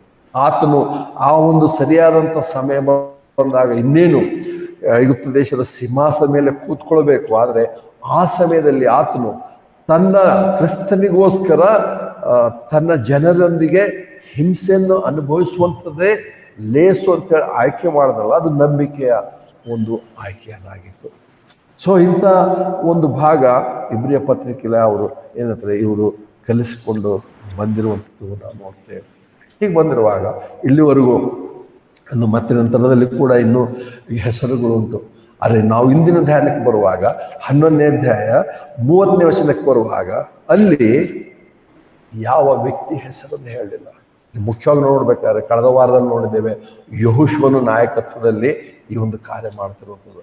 ಯೆಹೋಶುವನು ಹೇಗೆ ಮಾಡೋನು, ಯೆಹೋಶುವನ ನಾಯಕತ್ವದಲ್ಲಿ ಜನರು ಇದನ್ನು ಮಾಡಿದ್ರು ಅಂತ ಹೇಳಿ ಬರಿಬಹುದಾಗಿತ್ತು. ಆದರೆ ಇಲ್ಲಿ ಯೆಹೋಶುವನು ಶ್ರೇಷ್ಠವಾದಂಥ ವ್ಯಕ್ತಿ. ಮೋಶೆಯ ನಂತರ ಅದೇನಂತಾರೆ, ಮೋಶೆಯು ಆತನ ಆರಿಸ್ಕೊಂಡನು, ದೇವರು ಆತನನ್ನು ಆರಿಸ್ಕೊಂಡನು, ದೇವರು ಅವನನ್ನು ಆರಿಸ್ಕೊಳ್ಳುತ್ತೆ ಮೋಶೆ ನಡೆಸಿರ್ಬೋದು. ಇಸ್ರೇಲರನ್ನು ಮುಂದೆ ಏನಂತಾರೆ ನಾಯಕನಾಗಿ ನಡೆಸುವಂಥ ದೇವರ ಒಬ್ಬ ನಂಬಿಗಸ್ತ ಸೇವಕನಾಗಿ ಯೆಹೋಶುವನ ಕೆಲಸ ಮಾಡಿದ್ರು. ಆದರೆ ಇಲ್ಲಿ ಈ ಒಂದು ಪತ್ರಿಕೆಯಲ್ಲಿ ಬರುವಾಗ ನಂಬಿಕೆಯ ಮಹಾಪುರುಷರ ಜೊತೆಯಲ್ಲಿ ಯೆಹೋಶುವನ ಹೆಸರನ್ನು ಬರಲಿಲ್ಲ. ಬದಲಾಗಿ ಅಲ್ಲಿ ನೋಡ್ತೇವೆ, ಬದಲಾಗಿ 1ನೇ ಇಬ್ರಿ 11:30 ನೋಡುವಾಗ ನಂಬಿಕೆಯಿಂದಲೇ ಅವರು ಸುಮಾರು 7 ದಿವಸಗಳು ಯೆರಿಕೋವಿನ ಗೋಡೆಗಳ ಸುತ್ತ ಮೇಲೆ ಅವು ನೋಡುವಾಗ ಜನರ ನಂಬಿಕೆಯ ಬಗ್ಗೆ ಹೇಳ್ತಿರೋದು. ಯೆಹೋಶುವನನ್ನು ಹೇಳ್ಬೋದು, ಇನ್ನೊಬ್ಬರನ್ನು ಹೇಳ್ಬೋದು. ಯೆಹೋಶುವನು ಕೂಡ ಹೌದು ನಂಬಿಕೆಯಲ್ಲಿ ಪ್ರಮುಖವಾದಂಥ ವ್ಯಕ್ತಿ. ಆದರೆ ಇಲ್ಲಿ ಆತನ ಜೊತೆಯಲ್ಲಿ ಹೋಗುವಂಥ ಜನರು ಅಥವಾ ಒಟ್ಟಾಗಿ ಎಲ್ಲರನ್ನು ಸೇರಿಸಿ ದೇವರಾತ್ಮನು ಇಲ್ಲಿ ಹೇಳ್ತಿರೋದು. ಯಾರೊಬ್ಬ ನಾಯಕನಷ್ಟೇ ಅಲ್ಲ, ಅಥವಾ ಯಾರೊಬ್ಬ ನಾಯಕನ ನಿಮಿತ್ತ ನಾವು ನಡೆಯುವಂಥವರಲ್ಲ. ನಾಯಕತ್ವದ ಅಧೀನದಲ್ಲಿ ಆ ಒಂದು ನಾಯಕತ್ವದಲ್ಲಿ ನಾವೆಲ್ಲರೂ ಒಟ್ಟಾಗಿ ನಾವು ಈ ಕಾರ್ಯವನ್ನು ಮಾಡ್ತೇವೆ. ಈ ಕಾರ್ಯದಿಂದಲೇ ಅವರು ಗೋಡೆಯು ಬೀಳುವಂತೆ ಮಾಡಿದರು ಅಂತ ಹೇಳಿ ಹೇಳ್ತಿರುವಂಥದ್ದು. ಅಲ್ಲಿ ನಾವು ನೋಡಿದ್ದೇವೆ, ತುತ್ತೂರಿಯನ್ನು ಊದಿದ್ರು, ಅಥವಾ ಕೊನೆಗೆ 7ನೇ ದಿವಸದಲ್ಲಿ 7 ಸಾರಿ ಓಡಾಡಿದ ಮೇಲೆ ಜೋರಾಗಿ ಕೂಗಿದ್ರು ಅಥವಾ ಆರ್ಭಟಿಸಿದ್ರು. ಹಾಗೆ ನೋಡುವಾಗ ಅನೇಕರು ಹೇಳುವಾಗ ಬಲವಾದಂಥ ಶಬ್ದದ ಕಂಪನದಿಂದಲೇ ಗೋಡೆ ಬಿದ್ದು ಹೋಗುತ್ತೆ, ಹಾಗೆ ಹೀಗೆಲ್ಲ ಏನೆಲ್ಲ ವಿವರಣೆ ಕೊಡುವಂತ ನೋಡ್ತೇವೆ. ಆದರೆ ದೇವರ ವಾಕ್ಯದ ಪ್ರಕಾರ ಹೇಳ್ತಿರುವಂಥ ಏನಂದ್ರೆ, ನಂಬಿಕೆಯಿಂದಲೇ ಅವರು ಸುಮಾರು 7 ದಿವಸಗಳು ಯೆರಿಕೋವಿನ ಗೋಡೆಗಳ ಸುತ್ತ ಮೇಲೆ ಅವು ಬಿದ್ದವು. ನಮಗೆ ದೇವರ ವಾಕ್ಯ ಹೇಳ್ತದೆ, ಅದು ಬಿದ್ದು ಹೋಗಿರೋದು ನಂಬಿಕೆಯಿಂದಲೇ. ಅದು ಬಿದ್ದು ಹೋಗಿರೋದು ತುತ್ತೂರಿ ಧ್ವನಿಯಿಂದಲ್ಲ, ಅದು ಬಿದ್ದು ಹೋಗಿರೋದು ಅವರು 6 ದಿವಸ ಪ್ರತಿ ದಿವಸ ಸುತ್ತುವುದರಿಂದಲ್ಲ, ಅಥವಾ 7ನೇ ದಿವಸ 7 ಸಾರಿ ಸುತ್ತಿರೋದ್ರಿಂದಲ್ಲ, ಅಥವಾ ಆರ್ಭಟಿಸಿರೋದ್ರಲ್ಲ. ಇಲ್ಲಿ ಆತ್ಮ ಹೇಳ್ತಿದ್ದಾನೆ, ಅಥವಾ ದೇವರ ಆತ್ಮನ ಹೇಳ್ತಿದ್ದಾನೆ, ಆ ಗೋಡೆ ಬಿದ್ದು ಹೋಗಿರುವುದು ನಂಬಿಕೆಯಿಂದಲೇ. ಇದು ವಿಶೇಷವಾದಂಥ ಕೆಲಸ. ಅದಕ್ಕೆ ನಮ್ಮಷ್ಟಕ್ಕೆ ನೋಡುವಾಗ ನಮಗೆ ಆ ನಂಬಿಕೆ ಉಂಟು, ಆ ನಂಬಿಕೆಯಲ್ಲಿ ನಾವು ಜೀವಿಸ್ತಿದ್ದೇವೆ. ಆ ನಂಬಿಕೆ ಅವಶ್ಯಕತೆ ನಮಗೆ ಉಂಟು. ಈ ಒಂದು ವರ್ಷದಲ್ಲಿ ಎಂತೆಂಥ ಪರಿಸ್ಥಿತಿಗಳು ಬರ್ಬೋದು, ಏನಾಗ್ಬೋದು ನಮ್ಗೆ ಗೊತ್ತಿಲ್ಲ. ಆದರೆ ನಾವು ದೇವರು ಹೇಳಿರುವಂಥ ಮಾತಿನಲ್ಲಿ ನಂಬಿಕೆ ಇಟ್ಟು ನಾವು ಮುಂದೆ ಹೋಗ್ತಾ ಇದ್ದೇವೆ. ಅದು ಎಂಥದ್ದೇ ಕಷ್ಟವಿರಲಿ, ಎಂಥದ್ದೇ ಬಲವಾದಂಥ ಗೋಡೆ ಇರಲಿ, ನಂಬಿಕೆಯಿಂದಲೇ ಅದನ್ನು ಬೀಳಿಸಲು ಸಾಧ್ಯ ಅಂತ ಹೇಳಿ ದೇವರು ಈ ವಾಕ್ಯಗಳನ್ನು ನಮಗೆ ಇನ್ನೊಂದಾವರ್ತಿ ಆತನ ನಮ್ಮನ್ನು ಏನಂತಾರೆ ದೃಢಪಡಿಸ್ತಿರುವಂತ ನೋಡ್ತೇವೆ. ಅದಕ್ಕೋಸ್ಕರ ದೇವರು ಹಿಂದೆ ನಡೆದಿರುವಂಥ ಘಟನೆಗಳಲ್ಲಿ ಇಲ್ಲಿಟ್ಟು ಅಂತ ನೋಡ್ತೇವೆ. ಅದಕ್ಕೆ ನಾವು ನೋಡುವಾಗ ಸುಮಾರು ಕೆಲವು ಸಂಗತಿಗಳನ್ನು ಇದರಲ್ಲಿ ನೋಡ್ತೇವೆ. ಮೊದಲಾಗಿ ನೋಡ್ತೇವೆ ನಂಬಿಕೆ ಅಂತ ನೋಡುವಾಗ ನಿಜವಾದಂಥ ನಂಬಿಕೆ ವಿಧೇಯತೆಯನ್ನು ತೋರಿಸುವಂಥದ್ದಾಗಿದೆ, ಅಥವಾ ಒಬಿಡಿಯನ್ಸ್ ಅಂತೇಳಿ ಇಂಗ್ಲೀಷ್ನಲ್ಲಿ ನೋಡ್ತೇವೆ. ನಿಜವಾದಂಥ ನಂಬಿಕೆ ಹೌದು, ಆದರೆ ದೇವರ ಮಾತಿನಲ್ಲಿ ನಂಬಿಕೆ ಇದೆ, ದೇವರಲ್ಲಿ ನಂಬಿಕೆ ಇದೆ ಅಂತ ಹೇಳ್ತೇವೆ.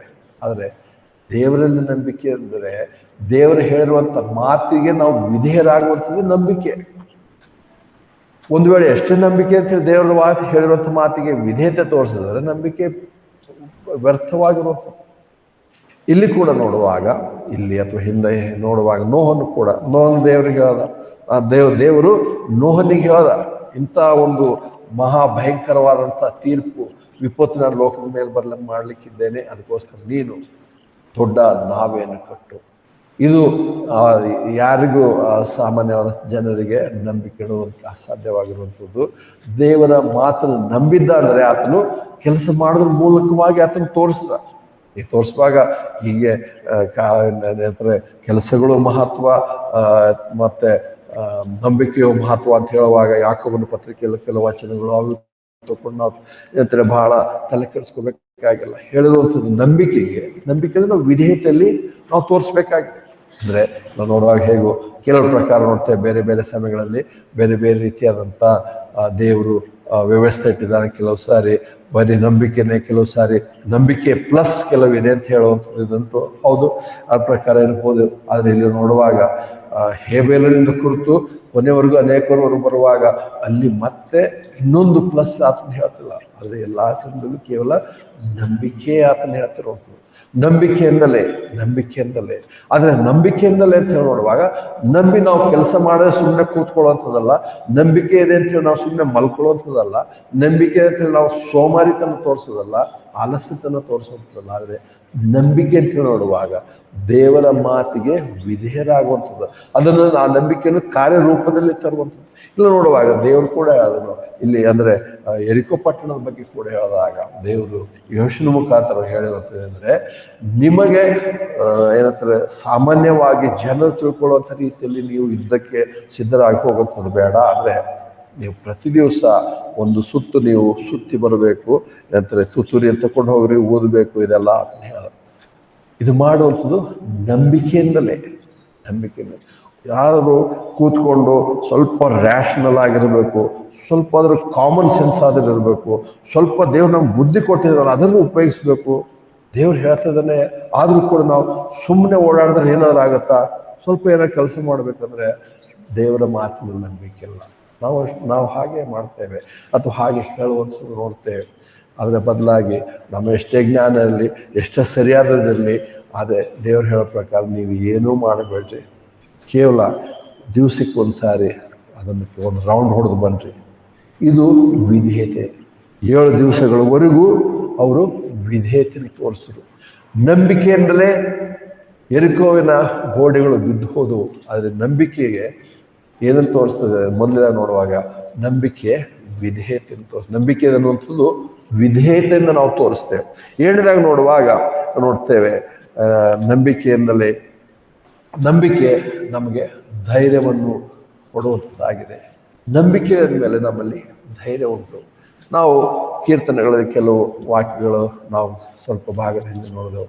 ನನ್ನ ಮನಸ್ಸೇ ಯಾಕೆ ಕುಗ್ಗಿ ಹೋಗಿದ್ದಿ, ವೈರಿಗಳು ಹೀಗೆ ಮಾಡ್ತಾರೆ, ನಮ್ಗೆ ಈ ಸಮಯದಲ್ಲಿ ನಮಗೆ ಯಾವುದೇ ಸಹಾಯ ಇಲ್ಲ, ನಿರೀಕ್ಷೆ ಇಲ್ಲದಂತೆ ನಾವು ಕಾಣ್ತಿದ್ದೇವೆ. ಆದರೆ ಅಲ್ಲಿ ನಾವು ಏನಂತಾರೆ ಸ್ಥೈರ್ಯ ಗುಂದಿದವರಾಗಿ ಅಥವಾ ಯಾವುದೇ ನಿರೀಕ್ಷೆ ಇಲ್ಲದವರಾಗಿ ಏನೂ ಇಲ್ಲ ಅನ್ನೋ ರೀತಿಯಲ್ಲಿ ಆತನು ಕೂಡ ಹೇಳಲಿಲ್ಲ. ನಂಬಿಕೆ ಅನ್ನುವಂಥದ್ದು ಇವತ್ತು ವಾಕ್ಯ ನೋಡೋ ಪ್ರಕಾರ ಧೈರ್ಯಗೆಡುವಂಥದ್ದು ನಂಬಿಕೆ ಅಲ್ಲ, ಧೈರ್ಯದಿಂದಲೇ ಇರುವಂಥದ್ದಾಗಿದೆ. ಮೊದಲನೇದಾಗಿ ನಂಬಿಕೆ ಅನ್ನುವಂಥದ್ದು ವಿಧೇಯತೆಯನ್ನು ತೋರಿಸುವಂಥದ್ದಾಗಿದೆ. ಎರಡನ್ನು ನೋಡುವಾಗ ನಂಬಿಕೆ ಧೈರ್ಯದಿಂದ ಇರುವಂಥದ್ದಾಗಿದೆ. ಈ ಒಂದು ಯೆರಿಕೋ ಪಟ್ಟಣದ ಗೋಡೆ ಬೀಳಬೇಕಾದ್ರೆ ಅವ್ರ ನಂಬಿಕೆ ಧೈರ್ಯದಿಂದ ಅವರು ಪ್ರದರ್ಶಿಸಿದ್ರು. ಧೈರ್ಯದಿಂದ ಅವರು ರೌಂಡ್ ಹೊಡಿತಾರೆ. ಸೋತು ಹೋದವರಾಗಿ ಅಥವಾ ಇದು ಏನಾಗುತ್ತೋ ಆಗಲ್ವೋ, ಏನಾಗುತ್ತೋ ಗೊತ್ತಿಲ್ಲ, ಏನಂತಾರೆ ಕೆಲವು ಕಡೆ ಹೇಳ್ತಾರಲ್ಲ, ಜೋತು ಹೋದ ಕೈಗಳಿಂದ ಕಾಲುಗಳಿಂದ ನಡೆದಾಡಿದ್ರು ಅಂತೇಳಿ. ಹಾಗೆ ನೋಡಿದ್ರೇನೆ ಆಗಲ್ಲ. ಕೆಲವು ಸಾರಿ ನಾವು ನೆಕ್ಕರು ನಮ್ಮನ್ನು ನಾವು ತೋರಿಸ್ಕೊಳ್ಳೋದ್ರಿಂದ ಬೇರೆಯವರಿಗೆ ನಾವು ಏನಾಗಿದ್ದೇವೆ ಅಂತ ಮಾಡ್ತೇವೆ. ಅನೇಕ ಸಾರಿ ನಮ್ಮ ಉಡುಪುಗಳು ಮತ್ತು ಅನೇಕ ಸಾರಿ ನಮ್ಮ ಮುಖಚರ್ಯ ಅಥವಾ ನಮ್ಮ ಹಾವಭಾವಗಳಿಂದಲೇ ನಾವು ಏನಾಗಿದ್ದೇವೆ ಅಂತ ಹೇಳಿ ತೋರಿಸ್ತೇವೆ ಅಥವಾ ಜನರು ಗುರುತಿಸ್ತಾರೆ.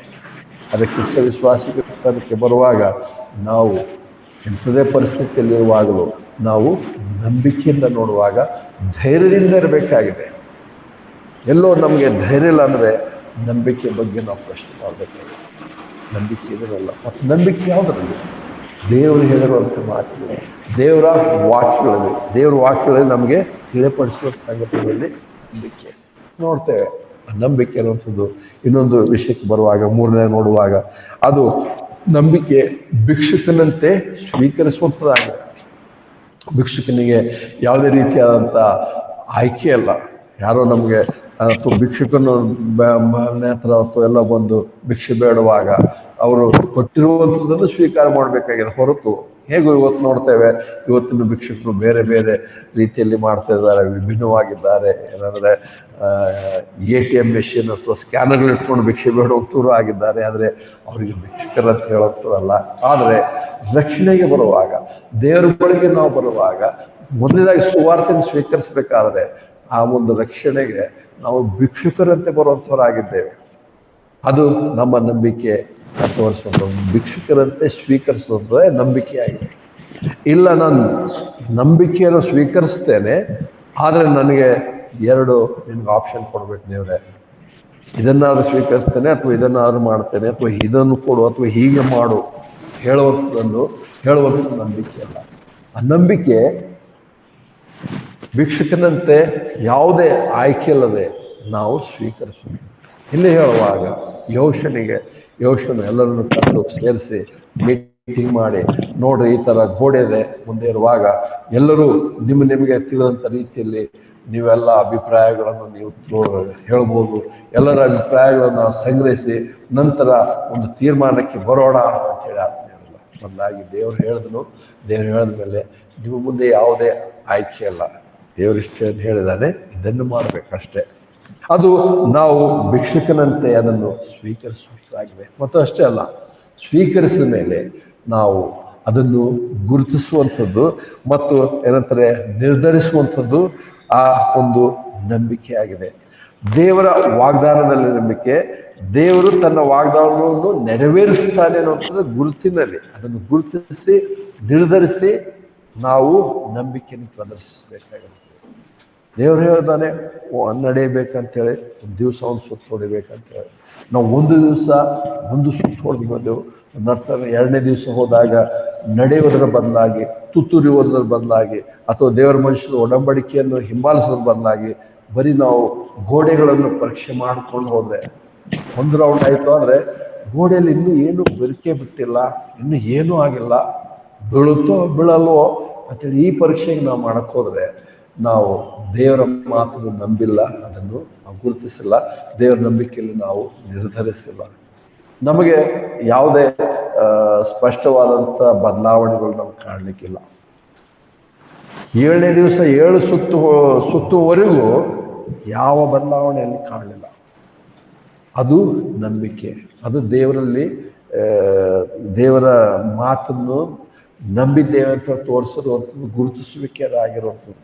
ನಾವು ತಕ್ಷಣದಲ್ಲಿ ಯಾವುದೋ ಬದಲಾವಣೆ ಆಗಬೇಕು ಅಥವಾ ಏನೋ ಸ್ವಲ್ಪ ಆದರೂ ಚೇಂಜ್ ಕಾಣಬೇಕಂತ ನೋಡ್ತೇವಲ್ಲ, ಅದು ದೇವರ ಬಗ್ಗೆ ನಾವು ಹಾಗೆ ಮಾಡಬೇಕಾಗಿಲ್ಲ. ಬದಲಾಗಿ ನಾವು ಹೇಳುವಂತೆ, ದೇವರು ಹೇಳಿದಂತೆ, ದೇವರೇ ನೀನು ಈ ಮಾತನ್ನು ಹೇಳಿದ್ದಿ, ನೀನು ನನ್ನೊಂದಿಗಿದ್ದಿ ಅಥವಾ ನೀನು ನನ್ನ ಕೈ ಬಿಡೋದಿಲ್ಲ ಅಂತ ಹೇಳಿದ್ದಿ, ಎಂದಿಗೂ ತೊರೆಯೋದಿಲ್ಲ ಅಂತ ಹೇಳಿದ್ದಿ, ನೀನು ನನ್ನೊಂದಿಗಿದ್ದಿ, ನನ್ನ ದೇಹ ನಿನ್ನ ಆಲಯವನ್ನಾಗಿ ಮಾಡ್ಕೊಂಡಿದ್ದಿ, ನನಗೆ ಬೇಕಾದ್ರೆ ಲೋಕ ಕೊಡ್ತೇನೆ ಅಂತ ನೀನು ಹೇಳಿದ್ದಿ, ಅವಶ್ಯಕವಾಗಿರುವಂಥಗಳನ್ನು ಒದಗಿಸ್ಕೊಟ್ಟು ನಡೆಸ್ತೇನೆ ಅಂತ ನೀನು ಹೇಳಿದ್ದಿ, ನೀನು ನನ್ನೊಂದಿದ್ದು. ಒಂದು ವೇಳೆ ಅದು ಇಲ್ಲದೆ ಹೋದರು ನೀನು ನನ್ನ ಒಳ್ಳೆಯ ಕುರುಬನಾಗಿ ಹಸಿರಾದಂಥ ಹುಲ್ಲುಗಾವಲಿನ ಬಳಿಗೆ ನಡೆಸುವಂಥದಕ್ಕೆ ನೀನು ಶಕ್ತನಾಗಿದ್ದಿ, ವಿಶ್ರಾಂತಿಕರವಾದ ನೀನು ಬಳಿಗೆ ನಡೆಸಲು ನೀನು ಶಕ್ತನಾಗಿದ್ದಿ.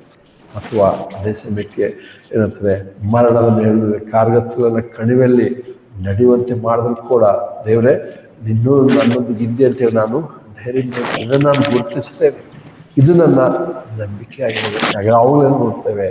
ಆ ಒಂದು ದಿವಸಕ್ಕೆ ಅದು ಹೋಗ್ತದೆ. ಮತ್ತು ಬರುವಾಗ ಅದೇ 13 ನಾವು ನೋಡ್ತೇವೆ ಏನಂದ್ರೆ, ಬಯಲುಗಳ ಮುಂದೆ ಆತನು ಔತಣ ಸಿದ್ಧಪಡಿಸ್ತಾನೆ. ಅವ್ರ ಮುಂದೆ ನಾವು ಕರ್ತವ್ಯ ಕೂತ್ಕೊಂಡು ಔತಣವನ್ನು ನಾವು ಸೇವಿಸ್ತೇವೆ, ಎಂಜಾಯ್ ಮಾಡ್ತೇವೆ.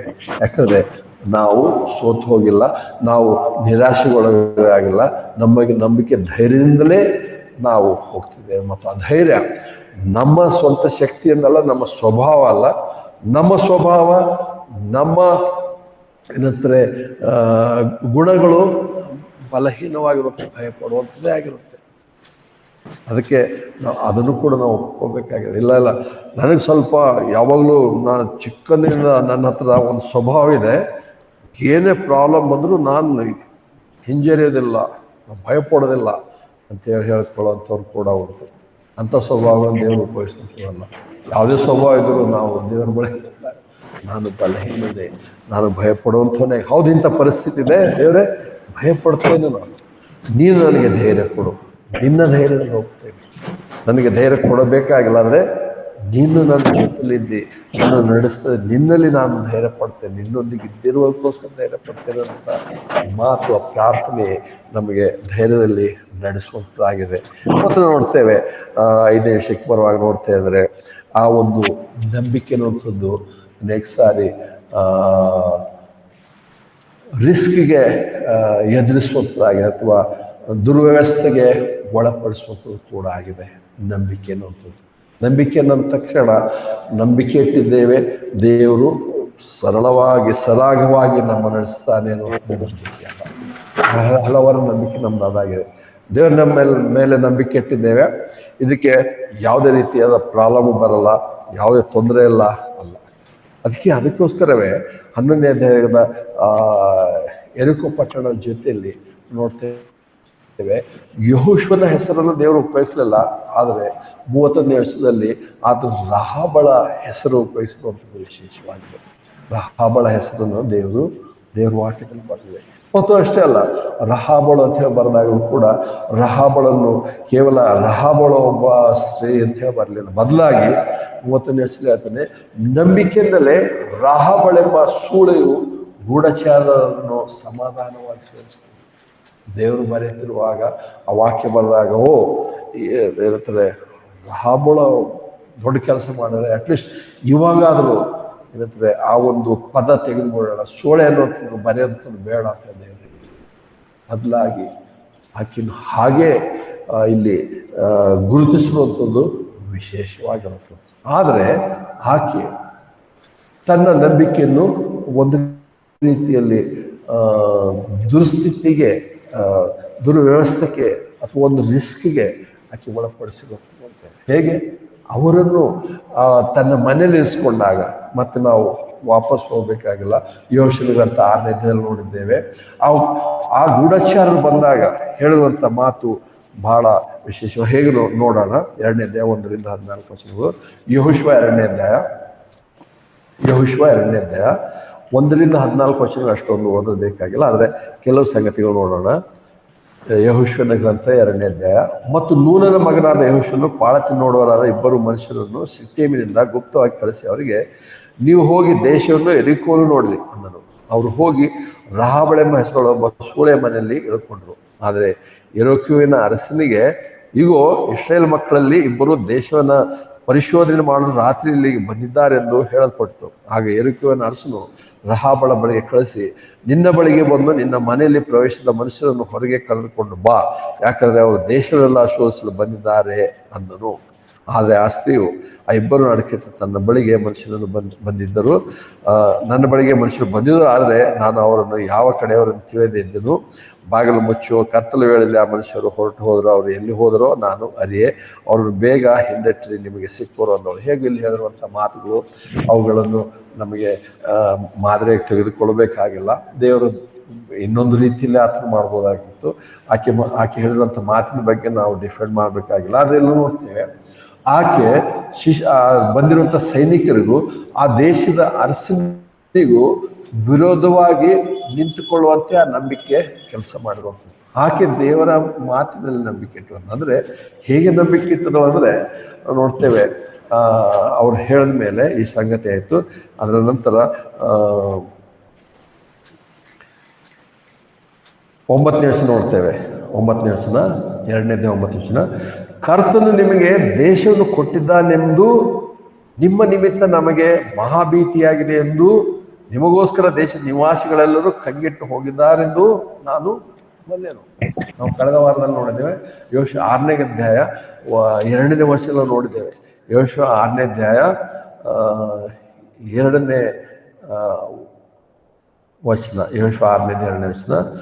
ಆಗ ಕರ್ತನು ಯೆಹೋಶುವನಿಗೆ, ನೋಡು, ಯೆರಿಕೋವನ್ನು ಅದರ ಅರಸನನ್ನು ಬಲವುಳ್ಳ ಪರಾಕ್ರಮಗಳು ನಿನ್ನ ಕೈಯಲ್ಲಿ ಒಪ್ಪಿಸಿಕೊಟ್ಟಿದ್ದೇನೆ.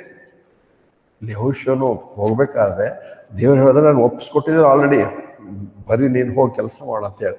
ಆದ್ರೆ ಇಲ್ಲಿ ಯೆಹೋಶುವನು ಹೇಳೋದಕ್ಕಿಂತ ಮುಂಚೆ ರಹಾಬಳು ಹೇಳ್ತಿದ್ದಾಳೆ ಏನಂದ್ರೆ, ಕರ್ತನು ನಿಮಗೆ ದೇಶವನ್ನು ಕೊಟ್ಟಿದ್ದಾನೆಂದು, ನಿಮ್ಮ ನಿಮಿತ್ತ ನಮಗೆ ಮಹಾಭೀತಿಯಾಗಿದೆ ಎಂದು, ನಿಮಗೋಸ್ಕರ ದೇಶದ ನಿವಾಸಿಗಳಲ್ಲಿ ಕಂಗಿಟ್ಟು ಹೋಗಿ ನಾನು ಬಂದೆನು. ನೋಡುವಾಗ ಹೇಗೆ ನಾವು ಅಷ್ಟೊಂದು ಅದಕ್ಕೆ ಹೋಗಬೇಕಲ್ಲ, ಇನ್ನೊಂದು ದಿವಸ ಧ್ಯಾನ ಮಾಡೋದು. ಇಲ್ಲಿ ಯಾಕೆ ಅವರು ರಹಾಬಳ ಮನೆಗೆ ಹೋದ್ರು ಅಥವಾ ಇದೆಲ್ಲ ಮಾಡಿದ್ರು? ಯೆಹೋಶುವನು ನಿಜವಾಗ್ಲೂ ಗೂಢಚಾರ ಕೆಲಸ ಮಾಡಕ್ಕೆ ಕಳಿಸಿದನ? ಮೇಲ್ನೋಟಕ್ಕೆ ನಮ್ಗೆ ಹಾಗೆ ಕಾಣ್ತೇವೆ. ನೋಡುವಾಗ ಹೀಗೆ, ಯಾಕಂದ್ರೆ ಬೇರೆ ಬೇರೆ ಅನೇಕ ಸಂಗತಿಗಳು ನೋಡುವಾಗ ನಾವು ಅಂತ ಏನಾದ್ರು ಸಿಸ್ಟಮ್ಗಳು ಹೇಳ್ತೇವೆ. ಅದ್ರಲ್ಲಿ ನೋಡುವಾಗ ಗೂಢಚಾರ ಕೆಲಸಕ್ಕಿಂತ ನಾವು ನೋಡುವ ರೀತಿಯಲ್ಲಿ ಒಂದು ರೀತಿ ಮೇಲ್ನೋಟಕ್ಕೆ ಗೂಢಚಾರ ಕೆಲಸ ಆಗಿರ್ಬೋದು. ಆದರೆ ನಂಬಿಕೆ ದೃಢಪಡಿಸೋದಕ್ಕೋಸ್ಕರ ಅಥವಾ ಸುವಾರ್ತೆನ ತಿಳಿಪಡಿಸೋದಕ್ಕೋಸ್ಕರ ಅಥವಾ ರಕ್ಷಿಸೋದಕ್ಕೋಸ್ಕರ ಮೊದಲೇ ದೇವರು ವಿಭಿನ್ನ ರೀತಿಯಲ್ಲಿ ಕಳಿಸುವಂಥ ಸಾಧ್ಯತೆಗಳು ಉಂಟು. ಇಲ್ಲಿ ಇವರು ಸೈನಿಕರು ಆ ಮನೆಗೆ ಹೋದಾಗ ಆ ಒಂದು ಪಟ್ಟಣದಲ್ಲಿ ಆ ಒಬ್ಬ ವ್ಯಕ್ತಿಯನ್ನು ರಕ್ಷಿಸುವಂಥದ್ದೇ ದೇವರ ಉದ್ದೇಶ ಆಗಿತ್ತು ಅನ್ನೋ ಗೊತ್ತಿಲ್ಲ. ಆದರೆ ನಾವು ನೋಡ್ತೇವೆ ಹೇಗೂ ಇಡೀ ಪಟ್ಟಣದಲ್ಲಿ ರಹಾಬಳೆಂಬ ಒಬ್ಬ ಸ್ತ್ರೀ, ಆಕೆಗೆ ಸಂಬಂಧಪಟ್ಟರು. ಮತ್ತೆ ಅಷ್ಟೇ ಅಲ್ಲ, ಅದು ಹೇಗೋ ಒಂದು ಕೆಲವು ದಿವಸಗಳ ಹಿಂದೆ ನಾವು ರಹಾಬಳ ಬಗ್ಗೆ ಸ್ಟಡಿ ಮಾಡಿದ್ದೇವೆ. ರಹಾಬಳ ಒಬ್ಬಳೇ ಅಲ್ಲ, ಆದರೆ ಆ ಸಮಯದಲ್ಲಿ ಯಾರ್ಯಾರು ರಹಾಬಳ ಮನೇಲಿ ಸೇರ್ಕೊಂಡಿರೋ ಅವರೆಲ್ಲರೂ ಬದುಕುಳಿದ್ರು. ಎಲ್ಲಿವರೆಗೂ ರಹಾಬಳು ಅಂದ್ರೆ ಕೆಟ್ಟವಳು, ಅವಳು ಹೀಗೆ ಹಾಗೆ ಅಂತ ಹೇಳ್ಕೊಳ್ತಾರೋ ಗೊತ್ತಿಲ್ಲ. ಆದರೆ ಆ ಸಮಯ ಬಂದಾಗ ಯಾರ್ಯಾರು ಅವ್ರು ಇವರೊಂದಿಗೆ ಮಾಡ್ಕೊಂಡಿರುತ್ತ ಒಪ್ಪಂದ ಏನು? ನಿನ್ನ ಮನೆ ಕಿಟಕಿಗೆ ಒಂದು ಏನಂತ ಕೆಂಪು ದಾರ ಕಟ್ಟಬೇಕು, ಮತ್ತು ಯಾರ್ಯಾರು ನಿನ್ನ ಮನೇಲಿ ಇರ್ತಾರೋ ಅವ್ರು ನಾಶವಾಗಲ್ಲ. ಯಾರು ಎಷ್ಟೇ ಒಳ್ಳೆಯವ್ರು ಎಂಥವ್ರಿಲ್ಲ ಮನೆಯಲ್ಲಿ ಪ್ರವೇಶ ಮಾಡಲಿದ್ರೆ ಅವರು ನಾಶವಾಗೋದು. ಅದೇ ಹೇಗೂ ಆ ವಿಷಯಗಳು ಬೇರೆ ಉಂಟಾದ್ರೆ ಈಕೆ ನಂಬಿಕೆಯನ್ನು ಇರ್ತದೆ, ದೇವರ ಸಂದೇಶವನ್ನು ಹೇಗೋ ದೇವರು ಅವ್ರಿಗೆ ತಿಳಿಸ್ಬೇಕು. ಯಾಕಂದ್ರೆ ಮುಂದೆ ನೋಡುವಾಗ ಆತ್ಮೀಯ ಹೇಳ್ತಾನೆ, ಅದೇ ವಾಕ್ಯ ಮುಂದೆ ಹೋಗುತ್ತೆ 10ನೇ ವಚನ. ಯಾಕಂದ್ರೆ ನೀವು ಐಗುಪ್ತದಿಂದ ಹೊರಡುವಾಗ ಕರ್ತನು ಹೇಗೆ ನಿಮಗೋಸ್ಕರ ಕೆಂಪು ಸಮುದ್ರ ನೀರನ್ನು ಬತ್ತಿ ಹೋಗ ಮಾಡಿದ್ದನ್ನು ನೀವು ಸಂಪೂರ್ಣವಾಗಿ ನಿರ್ಮೂಲ ಮಾಡಿದ ಯೋರ್ದಾನಿಗೆ ಆಚೆಯಿಂದ ಅಮೋರಿಯರೆಬ್ಬರು ಅರಸುಗಳಾದ ಸಿಹೋನಿಗೂ ಓನಿನಿಗೂ ಮಾಡಿದ್ದನ್ನು ನಾವು ಕೇಳಿದ್ದೇವೆ. ಈ ಸಂಗತಿಗಳನ್ನು ಕೇಳಿದ್ರೆ ನಾನು ನಿಮ್ಮ ದೇವರಲ್ಲಿ ನಂಬಿಕೆ ಇಟ್ಟಿದ್ದೇನೆ ಅಂತ ಕೇಳ್ತಿರೋ ಇವುಗಳನ್ನು 11 ಇವುಗಳನ್ನು ನಾವು ಕೇಳಿದಾಗಲೇ ನಮ್ಮ ಹೃದಯವು ಕರಗಿ ಹೋಯಿತು. ಇನ್ನು ನಿಮ್ಮ ನಿಮಿತ್ತ ಯಾವನಲ್ಲಿಯೂ ಧೈರ್ಯವಿಲ್ಲದೆ ಹೋಯಿತು. ಯಾಕಂದ್ರೆ ನಿಮ್ಮ ದೇವರಾದ ಕರ್ತನೆ ಮೇಲಿರುವ ಆಕಾಶದಲ್ಲಿಯೂ ಕೆಳಗಿರುವ ಭೂಮಿ ಮೇಲೆಯೂ ದೇವರಾಗಿದ್ದಾನೆ.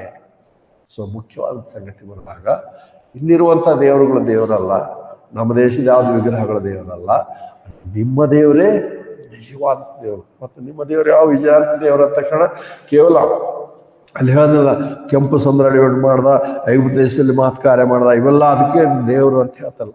ಬದಲಾಗಿ ಯಾಕೆ ಹೇಳ್ತಿರುವಂಥ ಮಾತಂದ್ರೆ, ಮೇಲಿರುವ ಆಕಾಶದಲ್ಲಿಯೂ ಕೆಳಗಿರುವ ಭೂಮಿ ಮೇಲೆಯೂ ದೇವರಾಗಿದ್ದಾನೆ. ಈ ನಂಬಿಕೆ ಆಕೆಗೆ ದೇವರಾತ್ಮನೇ ಆಕೆಯಲ್ಲಿ ಹುಟ್ಟಿಸಿರುವಂಥದ್ದು. ಆ ನಂಬಿಕೆಗೋಸ್ಕರ ಬಲವಾದಂಥ ವಿರೋಧವನ್ನು ರಿಸ್ಕ್ ತೆಗೆದುಕೊಳ್ಳೋದು ಕೂಡ ಆಕೆ ಸಿದ್ಧಳಲ್ಲ. ಸೊ ನಂಬಿಕೆ ರಿಸ್ಕ್ ತೆಗೆದುಕೊಳ್ಳುವಂತೆ ಮಾಡುತ್ತೆ. ನಂಬಿಕೆ ಸರಳವಾದ ದಾರಿಯನ್ನೇ ಹುಡುಕಿ ಹೋಗುವಂಥದ್ದಲ್ಲ. ನಂಬಿಕೆ ಅನುಕೂಲಕರವಾದಂಥ ಮಾರ್ಗದಲ್ಲಿ ಹೋಗುವಂಥದ್ದಲ್ಲ. ನಂಬಿಕೆ ಯಾವಾಗಲೂ ಒಂದು ರೀತಿ ಈಸಿ ವೇ ಹುಡುಕುವಂಥದ್ದಲ್ಲ. ನಂಬಿಕೆ ನಮ್ಗೆ ಅನೇಕ ಸಾರಿ ರಿಸ್ಕ್ ತೆಗೆದುಕೊಳ್ಳುವಂತೆ ಮಾಡುವಂತಾಗ ಅದೇ ನಂಬಿಕೆಯಾಗಿದೆ. ರಹಾಬಳು ತನ್ನ ಜನರು, ಸೈನಿಕರು, ಅರಸನು ಪ್ರತಿಯೊಬ್ಬರಿಗೂ ಎಷ್ಟು ದಿವಸ ಆಗುತ್ತೋ ಯಾವಾಗ ಬರ್ತಾರೋ ಗೊತ್ತಿಲ್ಲ, ಆದರೆ ಇವತ್ತು ನಾನು ಇಸ್ರೇಲರ ದೇವರ ಬಗ್ಗೆ, ಅವರು ಕಳಿಸಿರುವಂಥ ಈ ಒಂದು ವ್ಯಕ್ತಿಗಳ ಬಗ್ಗೆ ನಾನು ನಿಂತ್ಕೊಳ್ತೇನೆ. ನಮ್ಮ ಜೀವಿತದಲ್ಲಿ ನಮ್ಮ ಈ ಒಂದು ವರ್ಷದಲ್ಲಿ ನೋಡುವಾಗ ಕೆಲವು ಸಾರಿ ನಮ್ಮ ಮುಂದೆ ಒಂದು ರಿಸ್ಕ್ ತೆಗೆದುಕೊಳ್ಳುವಂಥದ್ದು ಸರಳವಾಗಿರೋಂಥ ಮಾರ್ಗಗಳು ಇರ್ಬೋದು. ನಾವು ಅನೇಕ ಸಾರಿ ನಾವು ಹುಡುಕುವಂಥದ್ದು ಸರಳವಾಗಿರುವಂಥದ್ದು, ಈಸಿಯಾಗಿರುವಂಥದ್ದು ಎಲ್ಲ ಹುಡುಕ್ತೇವೆ. ಮತ್ತು ಅದಕ್ಕೆ ಬರುವಾಗ ಯಾವಾಗಲೂ ಹೇಳೋದು, ನಮಗೆ ಜ್ಞಾನವಿಲ್ಲ, ನಮ್ಮ ಬುದ್ಧಿ ಇಲ್ಲ, ನಾವು ದೇವರಲ್ಲೇ ಪ್ರಾರ್ಥನೆ ಮಾಡಬೇಕು. ದೇವರೇ ಇದರಲ್ಲಿ ರಿಸ್ಕ್ ಇದೆ, ಆದರೂ ನಿನ್ನಲ್ಲಿ ಭರವಸೆ, ನಿನ್ನ ವಾಕ್ಯ ನಂಬಿಕೆ ಇಟ್ಟು ಮುಂದೆ ಏನಾಗುತ್ತೆ ಗೊತ್ತಿಲ್ಲ, ನಿನ್ನ ಮಾತಿನಂತೆ ಹೋಗ್ತೀನಿ, ರಿಸ್ಕ್ ತೆಗೆದುಕೊಳ್ಳೋಕ್ಕೆ ನಾನು ಸಿದ್ಧನಾಗಿದ್ದೇನೆ. ಇದು ರಾಹಾಬಳ ವಿಶೇಷವಾದಂಥ ಒಂದು ನಂಬಿಕೆ ಬಗ್ಗೆ ನೋಡ್ತೇವೆ. ಆಕೆ ನೋಡ್ತೇವೆ ಕೊನೆಗೆ ಅಂದರೆ ಆಕೆಯ ಜೊತೆಯಲ್ಲಿರುವಂಥ ಅವರು ಎಂತಾರೆ ಬಚಾವಾಗುತ್ತದೆ ಅಷ್ಟೇ ಅಲ್ಲ. ಮುಂದಿನ ಭಾಗ ನೋಡ್ತೇವೆ 6ನೇ ಅಧ್ಯಾಯ 20 6ನೇ ಅಧ್ಯಾಯ 22-25 ವಚನ. ಯೆಹೋಶುವ 6ನೇ ಅಧ್ಯಾಯ 22-25 ವಚನ. ಆದರೆ ಯೆಹೋಶುವನು ದೇಶವನ್ನು ಪಾಳತಿ ನೋಡೋದಕ್ಕೆ ಹೋಗಿದ್ದ ಇಬ್ಬರು ಮನುಷ್ಯರಿಗೆ, ನೀವು ಸೂಳೆಯಾದ ಹೆಂಗಸಿನ ಮನೆಯಲ್ಲಿ ಹೋಗಿ ಅವಳಿಗೆ ಉಂಟಾದ ಸಮಸ್ತವನ್ನು ನೀವು ಅವಳಿಗೆ ಆಣೆ ಇಟ್ಟ ಹಾಗೆ ಅಲ್ಲಿಂದ ಹೊರಗೆ ತೆಗೆದುಕೊಂಡು ಬಂದಿರಿ ಎಂದು ಹೇಳಿದರು. ಪಾಳತಿಗಾರಾದ ಯೌನಸ್ಥರು ಒಳಗೆ ಹೋಗಿ ರಾಹಾಬಳನ್ನು, ಅವಳ ತಂದೆಯನ್ನು, ಅವಳ ತಾಯಿಯನ್ನು, ಅವಳ ಸಹೋದರನ್ನು, ಅವಳಿಗೆ ಸಮಸ್ತವನ್ನು, ಅವಳ ಸಂಬಂಧಿಕರಾದವರೆಲ್ಲರನ್ನೂ ಹೊರಗೆ ಕರೆತಂದರು. ಇಸ್ರಾಯೇಲ್ ಪಾಳೆಯದ ಹೊರಗೆ ಅವರನ್ನು ಇರಿಸಿದರು. ಆದರೆ ಪಟ್ಟಣವನ್ನು ಅದರ ಸಮಸ್ತವನ್ನು ಬೆಂಕಿಯಿಂದ ಸುಟ್ಟು ಬಿಟ್ಟರು. ಬೆಳ್ಳಿ ಬಂಗಾರವನ್ನು, ಹಿತ್ತಾಳೆ ಮತ್ತು ಕಬ್ಬಿಣ ಪಾತ್ರೆಗಳನ್ನು ಮಾತ್ರ ಕರ್ತನ ಮನೆಯ ಭಂಡಾರದಲ್ಲಿಟ್ಟರು. ಆದರೆ ಯೆಹೋಶುವನು ಸೂಳೆಯಾದ ರಾಹಾಬಳನ್ನು, ಅವಳ ತಂದೆಯ ಮನೆಯವರನ್ನು, ಅವಳಿಗಿದ್ದ ಸಮಸ್ತವನ್ನು ತಪ್ಪಿಸಿ ಉಳಿಸಿದನು. ಮತ್ತು ಅವಳು ಈ ದಿವಸದವರೆಗೂ ಇಸ್ರಾಯೇಲರಲ್ಲಿ ವಾಸವಾಗಿದ್ದಾಳೆ. ಯಾಕಂದರೆ ಎರಿಕೋವನ್ನು ಪಾಳತಿ ನೋಡಲು ಯೆಹೋಶುವನು ಕಳಿಸಿದ ದೂತರನ್ನು ಬಚ್ಚಿಟ್ಟಿದ್ದಳು ಅಂತೇಳಿ ಈ ಸಂಗತಿ ವಿಶೇಷವಾಗಿರುತ್ತದೆ. ಇಲ್ಲಿ ನೋಡ್ತೇವೆ ರಾಹಾಬಳು ಮೊದಲನೇ ಪ್ರಕಾರ ಅವರು ಅಮೋರಿಯರ ಒಂದು ಸಂತಾನಕ್ಕೆ ಒಳಪಟ್ಟಿರುವಂತ ನೋಡ್ತೇವೆ. ಅಮೋರಿಯರನ್ನು ದೇವರು ಮೊದಲೇ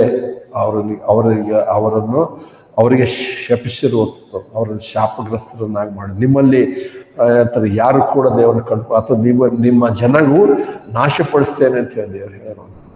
ಆದರೆ ಅಮೋರಿಯರಲ್ಲಿ ದೇವರ ಕೃಪೆಯು ರಾಹಾಬಳ ಮೇಲೆ ತೋರಲ್ಪಟ್ಟಿತು.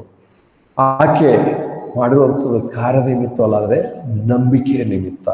ಅದಕ್ಕೆ ನಂಬಿಕೆ ಮಹಾಪುರುಷರಲ್ಲಿ ರಾಹಾಬಳ ಹೆಸರು ಕೂಡ ಬರೆದಿರುವಂಥದ್ದು ನೋಡ್ತೇವೆ.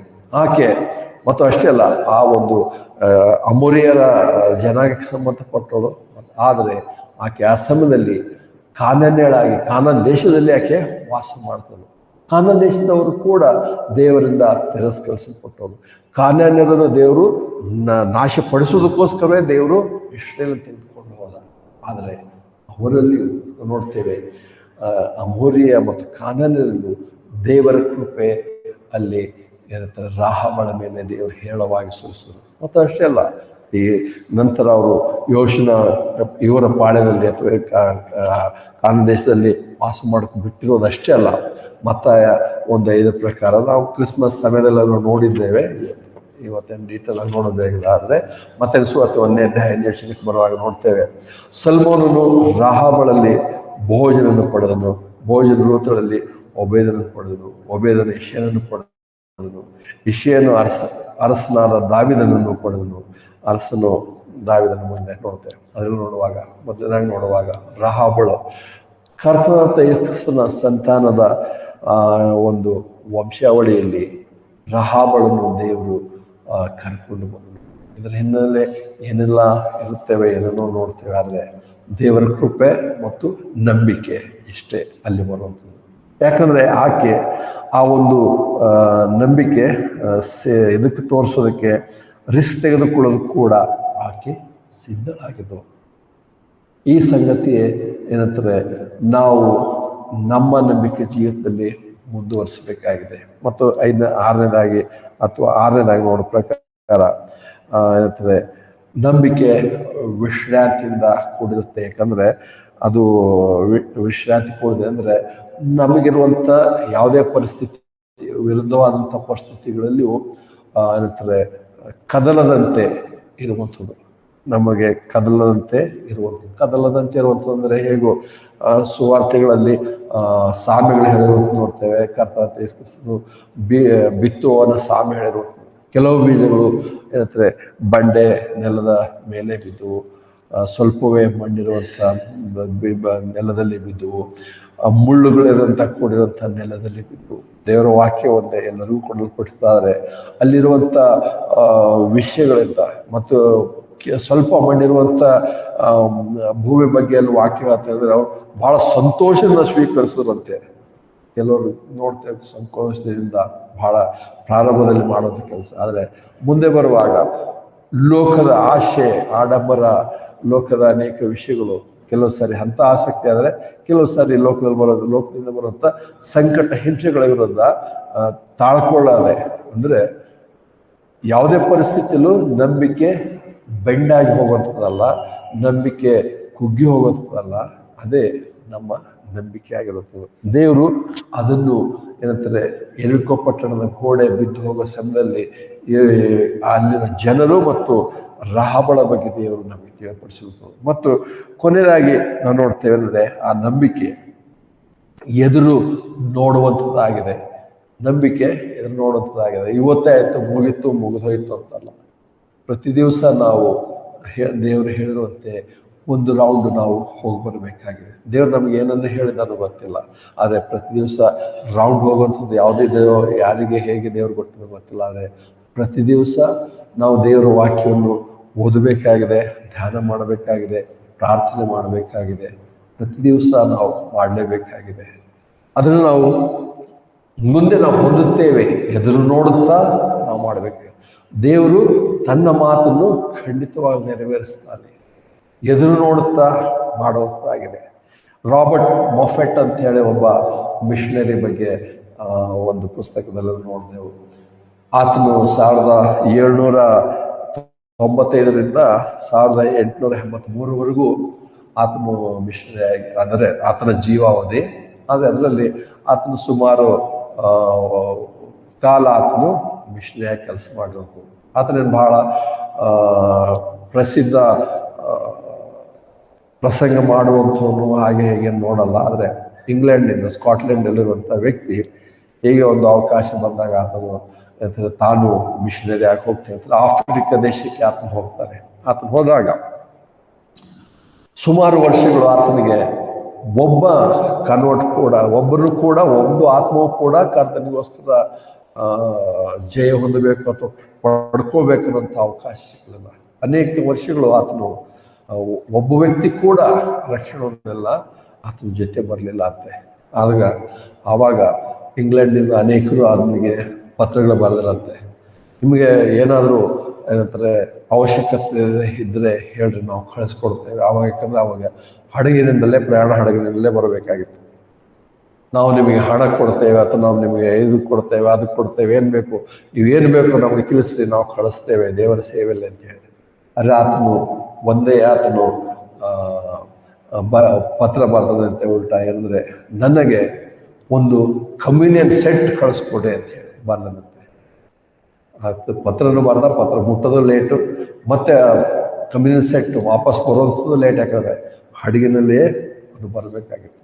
ಆದರೆ ಅನೇಕ ದಿವಸಗಳ ನಂತರ ಆ ಕಮ್ಯುನಿಯನ್ ಸೆಟ್ ಬಂದಾಗ 12 ಜನರು ಅವತ್ತು ಕರ್ತನ ಭೋಜನವನ್ನು ಆಚರಿಸಿದ್ರಂತೆ. ಕರ್ತನ ಭೋಜನ ಅಂದರೆ ಆತನು ನಂಬಿಕೆಯಲ್ಲಿ ಎದುರು ನೋಡ್ತಿದ್ರು. ಅವತ್ತಿನ ಕ್ಷಣದಲ್ಲಿ ಏನೂ ಇರಲಿಲ್ಲ, ಆದರೆ ಆತನು ಮುಂದೆ ಒಂದು ದಿವಸ ದೇವರು ನನ್ನ ಸೇವೆ ಕಳಿಸಿದ್ದಾನೆ, ದೇವರು ತನ್ನವರನ್ನೇ ತಾನು ಸಿದ್ಧಪಡಿಸ್ತಾನೆ, ನಾನು ಇಲ್ಲಿ ಕರ್ತನ ರಾತ್ರಿ ಭೋಜನ ಆಚರಿಸಲೇಬೇಕು, ಅದಕ್ಕೋಸ್ಕರ ನನಗೆ ಅವಶ್ಯಕವಾಗಿರುತ್ತದೆ ಇದು ಇದೆ. ಅಥವಾ ಅದರ ಬದಲಾಗಿ ಬಟ್ಟೆಗಳನ್ನು, ಉಡುಪುಗಳನ್ನು ಅಥವಾ ಹಣವನ್ನು, ಬೇರೆ ಬೇರೆ ಅನೇಕ ವಿಷಯಗಳನ್ನು ಕೇಳಬಹುದಾಗಿತ್ತು. ಆದರೆ ಅಲ್ಲಿ ನೋಡ್ತೇವೆ ಆತನ ಪುಸ್ತಕದಲ್ಲಿ ಆತನು ಕಮ್ಯುನಿಯನ್ ಸೆಟ್ ಕೇಳದಂತೆ. ಅದು ವಿಶೇಷವಾಗಿರುತ್ತದೆ. ಯಾಕಂದರೆ ಮುಂದೆ ಒಂದು ದಿವಸ ಅದು ಉಪಯೋಗವಾಗುತ್ತೆ ಅಂತ ಹೇಳಿ ಎದುರು ನೋಡಿದರು. ನನ್ನ ಹೆಂಡತಿ ಕೂಡ ಸೌದಿಯಲ್ಲಿರುವಾಗ ಕಮ್ಯುನಿಯನ್ ಸೆಟ್ ಕಳಿಸಿದಳು. ನಾವು ಹೇಗೋ ಇಲ್ಲಿ ಉಪಯೋಗಿಸಿದಿಲ್ಲ, ಅದು ಭಾಳ ಬೆಲೆ ಬಾಳುವಂಥದ್ದು, ದೊಡ್ಡದಾಗಿರುವಂಥದ್ದು. ಆದರೆ ಒಟ್ಟಿನಲ್ಲಿ ನಾವು ನೋಡ್ತೇವೆ ಇಂಥ ಒಂದು ನಂಬಿಕೆ ಎದುರು ನೋಡುವಂಥದ್ದು. ನಂಬಿಕೆ ಅಂತ ನೋಡುವಾಗ ಎದುರು ನೋಡುವಂಥದ್ದಾಗಿದೆ. ಅದು ಇವಾಗಲೇ ಎದುರು ನೋಡುವಂತಂದರೆ ಮುಂದೆ ಬರುತ್ತೆ ಅಂತ ಹೇಳಿ. ಇವಾಗ ಕಣ್ಣಿಗೆ ಕಾಣ್ತಿದ್ರೆ ಅದ್ರ ನಂಬಿಕೆನೇ ಅಲ್ಲ. ಅದಕ್ಕೆ ಹೇಳೋದು ನೋಡಿ ನಡೆಯುವಂಥವ್ರಲ್ಲ, ನೋಡಿ ನಡೆಯುತ್ತ ನಂಬಿಕೆಯಿಂದ ನಡೆಯುವಂಥದ್ದಾಗಿದೆ. ನಮ್ಮ ನಂಬಿಕೆ ಎದುರು ನೋಡುವಂಥದ್ದಾಗಿದೆ. ಇವತ್ತಿನ್ನೂ ಹೊಂದಿಲ್ಲ, ಇವತ್ತಿಲ್ಲ. ನಾವು ನಂಬಿಕೆ ಇಟ್ಟಿರುವಂಥ ದೇವರು ಸುಳ್ಳಲ್ಲ, ಆತನ ಮಾತು ಸುಳ್ಳಲ್ಲ. ನಾವು ಆತನಲ್ಲಿ ನಾವು ಎದುರು ನೋಡುತ್ತಾ ಹೋಗೋಣ, ಅದು ನಮ್ಮ ನಂಬಿಕೆಯಾಗಿರ್ಬೇಕು. ಈ ಒಂದು ಸಂಗತಿ ಇಷ್ಟಕ್ಕೆ ಆಗುತ್ತೆ. ಆದರೆ ಇಷ್ಟಕ್ಕೆ ಮುಗಿಸೋದಕ್ಕಿಂತ ಮುಂಚೆ ರಹಾಬಳ ಬಗ್ಗೆ ಒಂದೆರಡು ವಿಷಯಗಳು ನೋಡಿ ಮುಗಿಸ್ಕೊಂಡ. ಯಾಕಂದರೆ ರಹಾಬಳ ಬಗ್ಗೆ ನೋಡಿದಾಗ ರಹಾಬಳು ಸೂಳೆ ಅಂತ ಹೇಳಬಾರ್ದು, ಹೀಗೆ ಬರೆಯಬಾರ್ದಾಗಿತ್ತು. ಯಾಕಂದ್ರೆ ಕೆಲವರು ಆಕೆ ಸೂಳೆ ಅಂತಿಲ್ಲಲ್ಲ, ಒಂದು ಹೋಟೆಲ್ ಇನ್ಗೆ ಮ್ಯಾನೇಜರ್ ಇದ್ದಳು, ಹಾಗೆ ಹೇಗೆ ಕೆಲವರು ವಿವರಿಸಕ್ಕೆ ಹೋಗಿರೋದು ನೋಡ್ತೇವೆ. ಬೈಬಲಲ್ಲಿ ದೇವರು ಸ್ಪಷ್ಟವಾಗಿ ದೇವರು ಅದನ್ನೇ ಹೇಳಿದ್ದಾನೆ, ಆಗಿದೆ ಅಂತೇಳಿ. ಮತ್ತು ಅಷ್ಟೇ ಅಲ್ಲ, ಹಾಗೆ ಅಂದ ತಕ್ಷಣ ಅಲ್ಲಿಗೆ ನಿಂತು ಹೋಗಿಲ್ಲ. ಮುಂದಿನ ವಚನಗಳನ್ನು ನೋಡ್ತೇವೆ. ಇಬ್ರಿಯನ 11ನೇ ಅಧ್ಯಾಯದಲ್ಲಿ ಮುಂದಿನ ವಚನಗಳು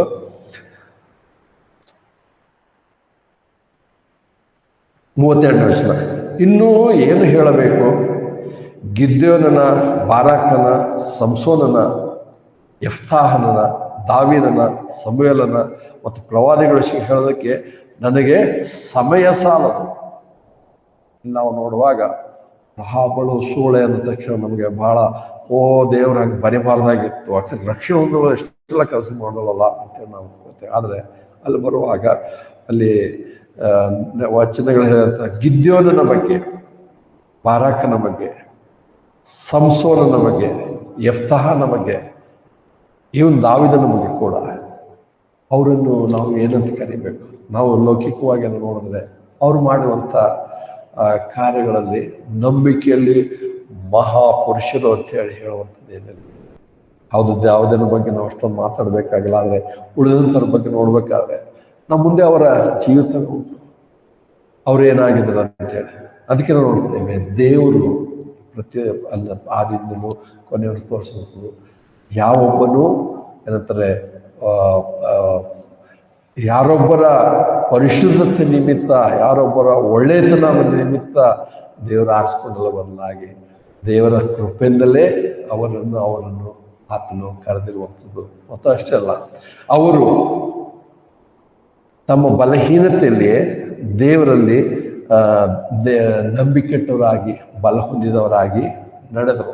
ಮುಂದೆ ನೋಡ್ತೇವೆ ಅಲ್ಲಿ ಇರುವಂಥ ಏನಂತಾರೆ, ಈ ಯೆಫ್ತಾಹನ ಬಗ್ಗೆ ನೋಡಿದ್ರೆ ಆತನು ಕೂಡ ಒಂದು ರೀತಿ ತೀರ್ಮಾನ ಮಾಡಿ, ನಾನು ಯುದ್ಧ ಗೆದ್ದು ಹೋಗುವಾಗ ನನ್ನ ಮುಂದೆ ಯಾವುದು ಮೊದಲು ಬರ್ತೋ ಅದನ್ನೇ ನಾನು ದೇವರಿಗೆ ಸಮರ್ಪಿಸ್ತೇನೆ ಅಂತ ಹೇಳ್ದ. ಈಗ ಅದರ ಬಗ್ಗೆ ಬೇರೆ ಬೇರೆ ಬೋಧನೆಗಳು ಉಂಟು. ಆದರೆ ನೋಡ್ತೇವೆ ಆತನ ಬಗ್ಗೆ ನೋಡ್ಬೇಕಾದ್ರೆ ಡೆಬೋರಳು ಅವನೊಂದಿಗೆ ಹೋಗದಿದ್ರೆ ನಾನು ಯುದ್ಧಕ್ಕೆ ಹೋಗಲ್ಲ ಅನ್ನೋಂಥ ರೀತಿಯಲ್ಲಿದ್ದ. ಆದರೆ ಅಲ್ಲಿ ಯೆಫ್ತಾಹನ ಬಗ್ಗೆ ಬರೋದು, ಇವರೆಲ್ಲ ಬಗ್ಗೆ ನೋಡು, ಅವರು ಬಹಳ ಶ್ರೇಷ್ಠ.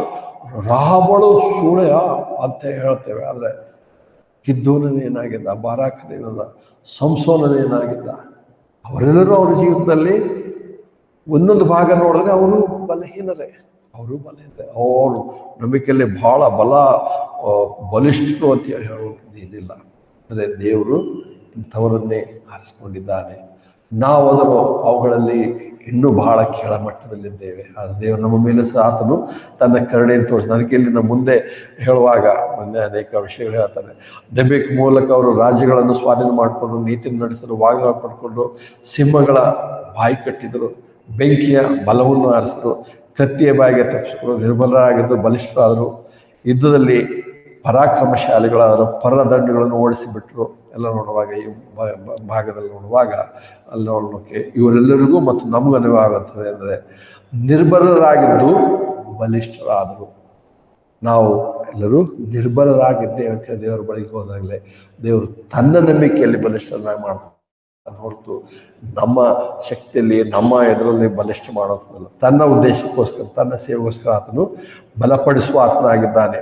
ಮತ್ತು ಅಷ್ಟೆಲ್ಲ 35 ಬರುವಾಗ ಸ್ತ್ರೀಯರು ಸತ್ತು ಹೋಗಿದ ತಮ್ಮವರನ್ನು ಜೀವನದಿಂದ ತಿರುಗಿ ಹೊಂದಿದರು. ಕೆಲವರು ತಾವು ಯಾತನೆ ಹೊಂದುತ್ತಿರುವಾಗ ಶ್ರೇಷ್ಠ ಪುನರುತ್ಥಾನ ಹೊಂದೋದಕ್ಕೋಸ್ಕರ ಬಿಡುಗಡೆ ಬೇಡ ಎಂದು ಹೇಳಿದರು. ಬೇರೆ ಕೆಲವರು ಅಪಹಾಸ್ಯ ಕೊರಡೆ ಪೆಟ್ಟು ಹೌದು ಇನ್ನೂ ಬೇಡಿ ಸೆರೆಮನೆಗಳನ್ನು ಅನುಭವಿಸಿದರು. ಕೆಲವರನ್ನು ಕಲಿಸರು, ಕೆಲವರನ್ನು ಗರಗಸದಿಂದ ಕೊಯ್ದುಕೊಂಡರು, ಕೆಲವರನ್ನು ಪರಿಶೋಧಿಸಿದರು, ಕೆಲವರನ್ನು ಕತ್ತಿಯಿಂದ ಕೊಂದರು, ಕೆಲವರು ಕೊರತೆ ಹಿಂಸೆ ಬಾಧೆಗಳನ್ನು ಅನುಭವಿಸರಾಗಿದ್ದು ಕುರಿ ಮೇಕೆಗಳ ಚರ್ಮಗಳನ್ನು ಉಟ್ಟುಕೊಂಡವರಾಗಿ ಅಲೆದಾಡಿದರು. ಇಂಥವರಿಗೆ ಈ ಲೋಕವು ಯೋಗ್ಯವಾದಲ್ಲ. ಅರಣ್ಯಗಳಲ್ಲಿಯೂ ಬೆಟ್ಟಗಳಲ್ಲೂ ಗೌಗಳಲ್ಲೂ ಮತ್ತು ಭೂಮಿಯ ಗುಹೆಗಳಲ್ಲೂ ಅಲೆಯುವವರಾಗಿದ್ದರು. ಇವರೆಲ್ಲರೂ ನಂಬಿಕೆ ಮೂಲಕ ಒಳ್ಳೆಯ ಸಾಕ್ಷಿ ಹೊಂದಿದವರಾಗಿದ್ದರು, ವಾಗ್ದಾನವನ್ನು ಹೊಂದಲಿಲ್ಲ. ನಾವಿಲ್ಲದೆ ಅವರು ಸಿದ್ಧಿಗೆ ಬರಬಾರದೆಂದು ದೇವರು ನಮಗೋಸ್ಕರ ಶ್ರೇಷ್ಠವಾದದ್ದನ್ನು ಏರ್ಪಡಿಸಿದ್ದನು ಅಂತ ಹೇಳಿ. ಅಂದರೆ ಇಲ್ಲಿ ಎಂತೆಂಥ ಕೆಲಸ ಮಾಡಿದ್ದಾರೆ, ಎಂತೆಂಥ ತ್ಯಾಗವನ್ನು ಮಾಡಿದ್ದಾರೆ, ಆದರೆ ಅವರು ವಾಗ್ದಾನವನ್ನು ಹೊಂದಲಿಲ್ಲ. ದೇವರು ಇನ್ನೂ ಮುಂದೆ ಇಟ್ಟಿದ್ದಾರೆ. ಸೊ ನಂಬಿಕೆ ಎದುರು ನೋಡುವಂಥದ್ದಾಗಿದೆ. ಈ ಲೋಕದ ಪರಿಸ್ಥಿತಿಯಲ್ಲಿ ಅನೇಕ ಸಾರಿ ನಾವು ಬಯಸಿದ್ದನ್ನು ಹೊಂದಲಿಕ್ಕಿಲ್ಲ, ಆದರೆ ದೇವರು ಖಂಡಿತ ಕೊಡ್ತಾನೆ. ಮತ್ತು ಅದರ ನಾವು ಅವ್ರ ಜೊತೆ ಹೊಂದ್ಬೇಕಂತೇಳಿ ದೇವರು ತಡ ಮಾಡಿದಾನೆ ಅಲ್ಲಿ ಅಂತ ಹೇಳಿ ದೇವರು ಹೇಳ್ತಾರೆ. ಅಂದ್ರೆ ಇಷ್ಟೊತ್ತು ನೋಡೋದು ನಂಬಿಕೆ ಯಾವ ರೀತಿಯಾಗಿ ನಮ್ಮಲ್ಲಿ ಕೆಲಸ ಮಾಡುತ್ತೆ, ಆದಷ್ಟು ಮಟ್ಟಿಗೆ ಅದನ್ನು ಧ್ಯಾನ ಮಾಡಿ ಪ್ರಯತ್ನ ಪಟ್ಟಿದ್ದೇವೆ. ದೇವರು ಈ ವಾಕ್ಯಗಳನ್ನು ಆಶ್ವಾಸನೆ